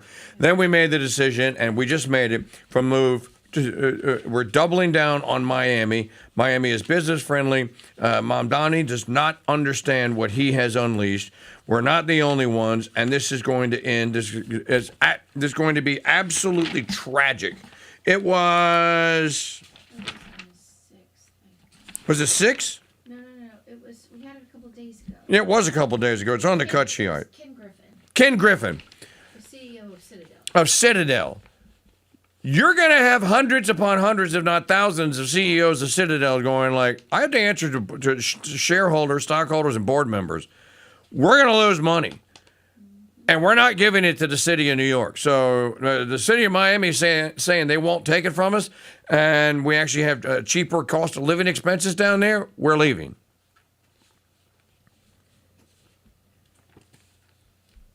Oh, is that to me? Yes. Oh, okay. Yes. Well, I think that the issue with Mamdani in New York and the property taxes and the oppression of anyone who has dared to make any money. I mean, it is communism at its top point. When you look at the way that people have viewed the highest, wealthiest people, it's always negative. But Mamdani and others, because there's a lunatic out in Arizona that I'm going to do more research on so we can talk about it, they've changed the ladder now. Now if you make $100,000 a year, you're the enemy because you're not poor enough. There's this thing on TikTok and Instagram actually, where low-income people like show their life every day. And I think it started out as a way for people to like share their lives and not feel bad about it. But I think now it's become this weird like fetish thing where people want to watch people be poor. And if you're not poor enough, then you're bad. Like if you're not of the people enough, then you're bad. You're not a worker enough. And I think that it's become really weird because the point is to pull yourself out of poverty. Like that should be everyone's goal. Maybe not to be super wealthy, but to be comfortable. And if you say that now on social media, they're like, well, why are you discriminating against the poor? It reminds me of everyone being fat-phobic for a while. Like that was the thing. You're fat-phobic if you point out the fact that you're going to get diabetes, and you're completely unhealthy if you weigh 700 pounds. Something else that happened yesterday. Maggie, play digital media file number 12. So Holman goes on with Will Cain. And again, why is it that the Trump administration seemingly is only allowing upper echelon cabinet members and secretaries and what have you to appear on shows on Fox? Who is so stupid to be pulling this? Because Fox News represents about 3% of conservative, maybe 5% of the entire base. That's who watches that garbage. So why are you making it so that only 5% of your base hear from these people? If you want to reach those people, you have to go on 60 Minutes. You've got to go on CNN. You have to go stare those people down on MSNBC. You have to do Nora O'Donnell interviews or whoever from CBS News. If they're doing them, I'm not seeing them. And here's another example. Why is Holman going on with Will Cain? Can possibly be gained other than you have got to keep that geezered citizen base of yours that's 85, 90% Trump, and it doesn't matter what he does. You have got to keep them on the bus. So you send Holman on to Will Cain to say this. Tom, you gave an interview recently. I don't have a copy of what was said. I don't have a video clip of exactly what was said, but you were asked, what will you do? What does the president want to do about the illegal immigrants in this country who may be hardworking? Would you support amnesty? Your response to that was, I'm not going to get ahead of the president. Your response to that was something to the effect of, there are cabinet members talking to the president about that. I believe I've characterized that exchange accurately. Correct me if I'm wrong. But what I'm curious about is what you mean. Are there people in the cabinet advocating for amnesty? You characterize talking points were taken out of context. That interview, we opened the interview when we're talking about policies, talking about where do we go from here, right? Because President Trump did executive orders, had the most secure border ever in Trump 45. President Biden came in, undid it all through executive order. President Trump came back in through executive order. Now we have the most secure border ever in history of this nation. My first comment was, we need congressional action to solidify this and enshrine this into law, so the next president doesn't come in and undo it all again through executive order. When we're talking about the non-criminal people being there ever, I said discussions are ongoing all the time. For instance, just recently there's been discussion about the Dignified Act that some members of Congress are pushing. There's always conversations going on, but let me tell you this, and I mean this. President Trump's been clear from day one, amnesty's off the table. He don't support amnesty in any form, either do I. Okay, I want. All right, so that's what you need to know. So you and I talked about this, and there was a rumor that the Dignity Act and Trump was supporting it. So there's Homan saying that, nope, not true. True? Well, Tom Homan, I think, is in a strange place. Of he thought he was going to preside over the nation's biggest deportation effort, and it just didn't happen. And if you look at the polling, I found the polling very interesting of where people stand in immigration. The importance of immigration has not changed to the American people. Their approval rating of Republicans and Donald Trump specifically handling it has cratered. And you mentioned like this media tour system. It's weird. I thought about this yesterday. Like I was like, they don't do podcasts anymore. Like if you notice, they're not on there. J.D. Vance does the same, system. J.D. Vance being interviewed is like watching the same mini monologue in different formats over and over again. It is so boring. And there are show hosts who try, and there are show hosts who just give up. It is so unbelievably boring. And you notice they're not on the podcast circuit. They're not even on Friendly Fire podcast. But you know whose podcast they are on all the time?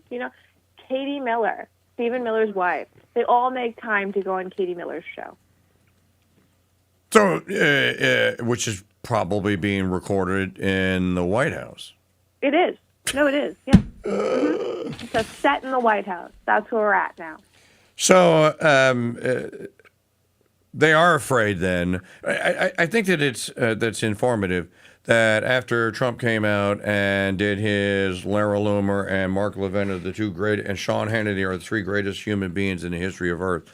And their careers have been the greatest, and anyone that's not them sucks, and they're all backbenchers and stupid and what have you here. Lara Loomer has pretty much kind of like been told, I guess, to shut up. Levin is just running his mouth on his show primarily now, not really on X.com. Does this mean that people in the Trump White House are actually aware of people like me and you and the people that we talk to, where his audience is growing? Because people go like, well, Mike's talking about this from the point of view that these things are not good. There has been a betrayal. The things that were supposed to happen haven't happened.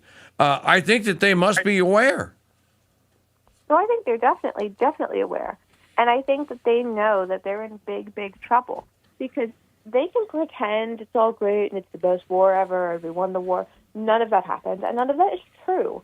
And if you admit it's a war, then it should have congressional approval and congressional oversight. And I'm not a fan of Congress, but it should just to eliminate the fact that Donald Trump makes all the choices for this. They know it's a problem. And when they don't go on these shows, it's because they don't want the viral clip of Stephen Miller being raked over the coals, rightly so, for presiding over a ridiculous invasion and also an abandonment of all the main issues. See, like Stephen Miller, if he's on a show and they say to him, hey, you've done nothing for young white men in this country, what's he going to say? What's going to be the smart comeback? There isn't one. Well, let's switch gears one more time. Let's go to Zero Hedge today. U.S. jobs jump 115,000, smashing estimates. Unemployment rate unchanged at 4.3%. So if it bleeds, it leads headline. This was the first back-to-back gain in jobs in a year. Then he goes to this. A look below the surface reveals a less impressive picture. While payrolls rose to a new record high, actual employment has dropped to the lowest since January 2025. And the monthly change in payrolls has disconnected dramatically from actual jobs, which dropped by 226,000 in April and are now down 4 months in a row. Also worth noting, while it's seasonal, in April, the U.S. saw 391,000 jobs added only in spreadsheets, thanks to a surge in birth-death model adjustments, the highest since October, and clearly a revision of the previous trend of revising birth-death adjustments lower. Isn't this what Trump was accusing the Department of Labor of doing when Biden was president? Manipulating the BLS statistics and data? Because if Caroline Leavitt was still employed, she'd run out this afternoon with a beauty pageant of U.S. jobs jump 115,000. And I would too, to be fair. That's exactly what I would do. But if you dig beneath the surface, not so rosy of a picture. So where is the industry. We heard all about the 17 trillion that was going to be invested. Was it all in AI? You know, something else that happened yesterday. You know, he announced that he was lowering tariffs on the rest of the world to 10%, and he was increasing tariffs on the Chinese to 125%. Yeah. I don't have a problem with tariffing China at 500%. But you're in the middle of a war with energy prices exploding. If you tariff China and Walmart still has to get most of its stuff from China, who's going to pay the tariff? Well, of course. But Donald Trump is operating in some weird position where he genuinely thinks everything he does will just work out. And I totally get trusting God, but I don't know what this is. This is like some strange delusion. And you know what? He didn't say, hey, I made like 3 bad choices and it's bad and I need you all to pray for me. I'd respect that. I would think that was human of him. But when he's dealing with AI and he's dealing with the data centers, for example, Kevin O'Leary's Associated Data Center, that's very important to him by the press releases. When he's backing these things in Utah, this data center is going to be, I think it's at least the size of Manhattan, maybe like 1 times the size of Manhattan. Oh, my Lord. And it's going into Utah. Yeah, and the locals in Utah, businesses, families were like, you cannot do this. It's going to destroy our way of life. It's going to destroy our natural resources, all the things that are true. And it passed. And the White House's position is this is what's needed for change. This is the stuff that starts revolutions. Because people will not put up with these kinds of things in their state that take away jobs and destroy the air quality. In The Handmaid's Tale, one of the reasons why there is a rebellion and a war is because of the AI data centers and tech centers, they call them, that leads to air quality pollution and leads to infertility. And people are so desperate for babies, they'll go along with anything. So you won't remember this, I don't, maybe you will. Eons ago on the Mike Church Show, we covered the largest, okay, you just said data center. Maggie, you remember the story? The largest NSA government data center in history was built in, guess where? Well, it wasn't Utah, it was built in Nevada. You know what they had to do? And the people, and of course, people that live in Nevada didn't find out about it until after the fact. They basically had to figure out, okay, where are you going to get I can't remember the ungodly amount of water it was. I think it was like 3 million gallons an hour or something like that. Where are you going to get the 3 million gallons of water you need per hour to cool that damn thing so it doesn't go nuclear? And what they basically had to do was they had to steal the water from the Colorado River Basin and from the Colorado. Where in the hell? I've been to Utah. It doesn't rain. There is no water. Where are you going to get? And look, you know what happened in Park City, Utah this past winter? Ski Haven, home of the Winter Olympics, 2002 Winter Olympics. You know what happened? They got this much snow. 0.0. Why? Because the Great Salt Lake and the other reservoir on the other side of it, because there's not enough rain, and they have been tapping them down to do what? To cool government data centers. You know, all this stuff is related here. I'd imagine that the people of Utah might want to start their revolt now before shovels go in the ground and a data processing center the size of Manhattan is actually put there. And I don't know, maybe it'll happen. I didn't even know about this one. And you say that it's been approved?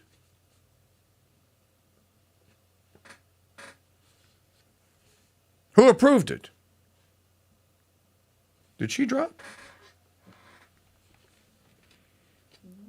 Either you're not answering or you're muted. Oh, can you hear me now? Yes.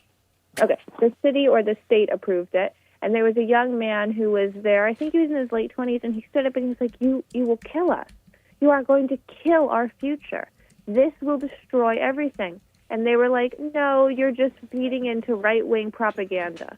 That was the line. And this is in Utah.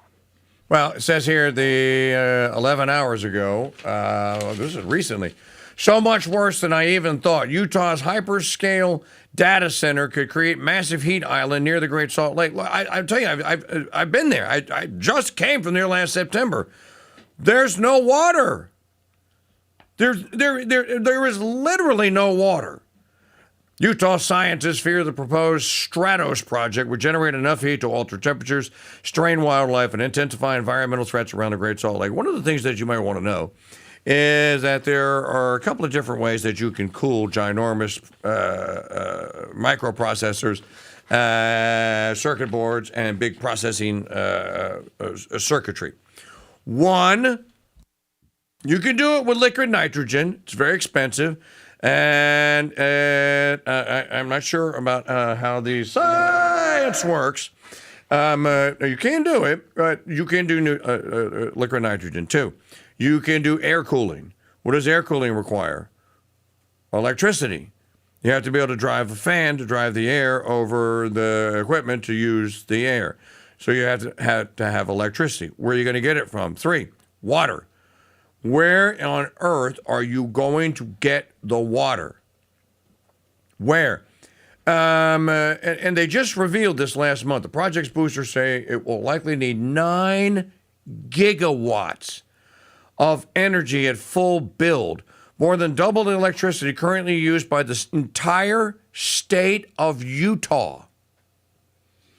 The project's developer, Shark Tank's CEO, Kevin O'Leary, specifically chose Box Elder County's Hansel Valley to build the complex because the pipeline spans it, state officials have said. 9 gigawatts, that's a number that's really challenging to get your brain around. One scientist that commented on it said, communicating the scale has been a real problem. I'm just reading this story. But for the Stratos project, it will typically waste heat is generated far from the power plant itself in homes, businesses, or on roads where it dissipates. But for the Stratos project, it will get dumped into the local environment of Hansel Valley in the same geographic bowl as the power plant. That actually makes the data complex a 16 gigawatt thermal load project, the equivalent of about 23 atom bombs worth of energy dumped into this local environment every single day. How? Who? Somebody tell me this has to be, you have to be joshing me. Absolutely incredible. But this is going to be what our future is here. No. Because Donald Trump was supposed to be the one against this. He was supposed to push back against this, and he sold his soul to whatever this is. I don't know what is happening here. But when AI data centers start popping up everywhere, it's going to make people crazy.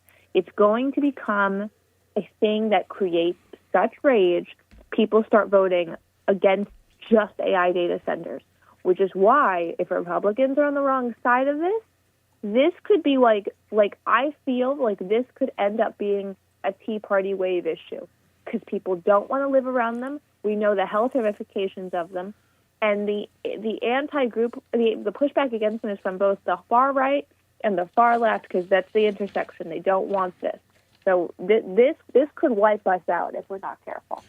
This 9 gigawatt number is 9 gigawatts per day. Here, they could supply the 9 gigawatts with a gas-powered. Where are you going to get the gas now, genius? Trump took care of that for you. With a 9 gigawatts of electricity could be generated by a traditional combined gas turbine facility. A gas plant supplying 9 gigawatts of electricity would be about 7.5 times larger than Pacific Corp's Lakeside Power Plant in Vineyard, which sits on around 40 acres. So you're going to build a power plant that is 320 acres in scale. Now, my in-laws' property is 80 acres, so I can imagine 4 times that spread. And that will be generating electricity. Where's the heat going to go from the generating plant, because you can't just have it 100 miles away and say we're gonna high tension line that amount of electricity in. That would also take more infrastructure. Why do we need these AI data centers to begin with? This seems to me to be, I think, we've been talking about this. I think there's going to be an AI bubble that's going to burst. And I think that you're just going to have to figure out another way to do this, because you cannot commit that kind of electricity. And look, even if you do, you're going to generate it where? You can't generate it around a civvy population. Who the hell's going to go work there? You're right. Far left, far right, anti-AI data center, Tea Party. Will this one actually result in tea being dumped into harbors? In other words, with a private property being destroyed? Or with people actually saying, like, dude, if you try and do this, we're going to take out barns. We will form a firing cannon line right here in Utah. We'll have Colonel Travis defending the Utah Alamo, and everyone that wants to be on the Alamo side step across the line in the sand and pick up a weapon. This is, wow. I was not even monitoring this story until you said it. Holy moly. Well, and I think it's going to get even worse, because every investor, like those investor shorts you see people talking about how to make money and everything, they all mention AI. And I'm not like anti-technology at all. I use AI all the time. The problem here is that you cannot wipe out communities for it. Because at the end of the day, if the people with guns don't want something to happen and they feel that the government has taken over, they will stop complying. Like, America is an odd system in which the government exists because we comply. Like, the government doesn't make us comply. There's a difference. And I think COVID radicalized a lot of people against government compulsion, because they locked us away for like 3 years, and we had to just deal with it. That won't happen again. You put in AI data centers and infertility starts happening, and women start dealing with that, it will cause madness in this country, like neocons and status quo Democrats I've never seen. Well, we have some breaking news. Guess what? The Virginia Supreme Court has just overturned the redistricting referendum, striking down the Democrat gerrymandered map in Virginia. That means now it goes to a U.S. appeals court, and Abigail Stollenberger is going to pick a Democrat one. Should be in that district of Virginia, that should be either the D.C. Court of Appeals, or it will be the third. We're the fifth. I think it's the third. It'll be the Third Circuit. A Democrat panel of appeals court judges will probably rule in favor of Virginia, and then that is going to get appealed again by the plaintiffs, who are going to appeal for a writ of certiorari to the SCOTUS. And in that district, the 3rd District, guess who writes certiorari for the 3rd District? Justice Thomas. I'm pretty sure it's Justice Thomas. So that's going to go to the SCOTUS. Ultimately, it's going to be decided. Now, is there going to be an emergency injunction that's going to prevent Stollenberger from implementing this before the SCOTUS has to rule on it? High theater, is it not? High theater. Yep. So that's what's going on today. Magdalene, I want to put a nugget in everyone's head. Maggie, I know you don't have it on the cut sheet, but could you one more time cue up for us the representative from Tennessee who wants Memphis to secede? And I'm going to play this again because what Magdalene talked about in Utah, Utah had to apply like 13 times to get in the union because the United States kept telling it no because it wouldn't end its bigamy practices. Utahns are strange people. They are odd people, and I cannot fathom that Utahns are going to trade their sovereignty. Look, Utahns don't need the money. The Mormon Church is approaching $1 trillion, Magdalene, in assets. $1 trillion. Mormons don't need the money. They already have it. So who said yes to Kevin O'Leary? Who bribed that? I predict that this is going to ultimately go up in flames and that Utah is going to say no. But anyway, here's what's happening. And if that is the case, let me make it easier for you. Let Memphis secede from the state of Tennessee. You don't have to redraw maps when you let us out. Let my people go. Doesn't he say that I'm serious? Oh, I turned it up. You have to hear the end. From the state of Tennessee. Just you the don't audio, have to it's redraw fine. maps when you let us out. Let my people go. And I'm dead ass serious.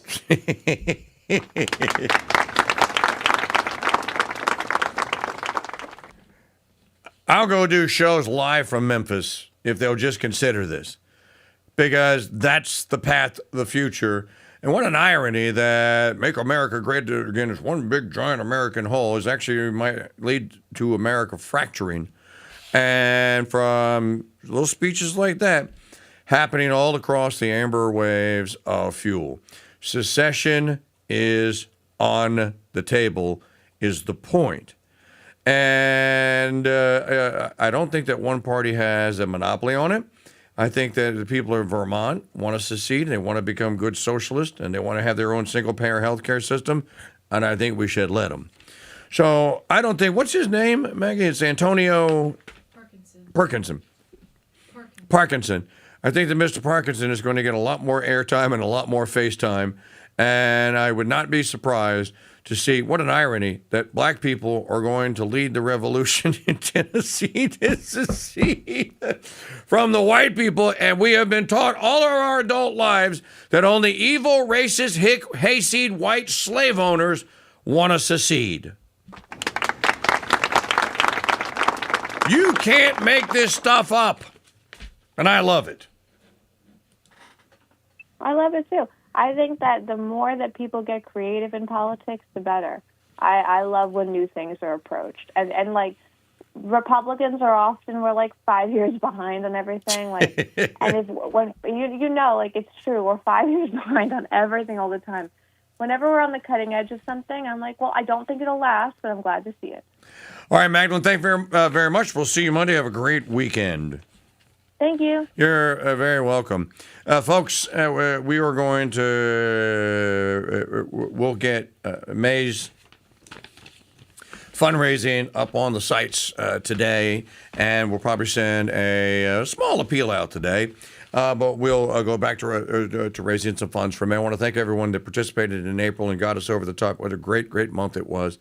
And May is going to be a great month. You know, we should be thankful that these things, that we are talking about these things, because we're not the only ones that are now talking about secession, and almost everyone in this audience has been talking about secession since I started talking about it in 2007. So that's a positive development, and we should continue talking about it. And I think that will lead to more people talking about it. You know, if news breaks out today, we will break in. You can shop in the store today at shop.mikechurch.com. I want to thank my peeps out there. Golly, Jeff Johnson, Tracy Stoller, thank you. I asked for audio messages from people that now have new dude numbers to say, hey, this is Jeff Johnson, dude number, whatever Jeff's number is, and whatever you want to say, because we're making a radio commercial that has your little introductions in it that you are actual dudes. Send them to me on Signal, if you follow me on Signal, or email me.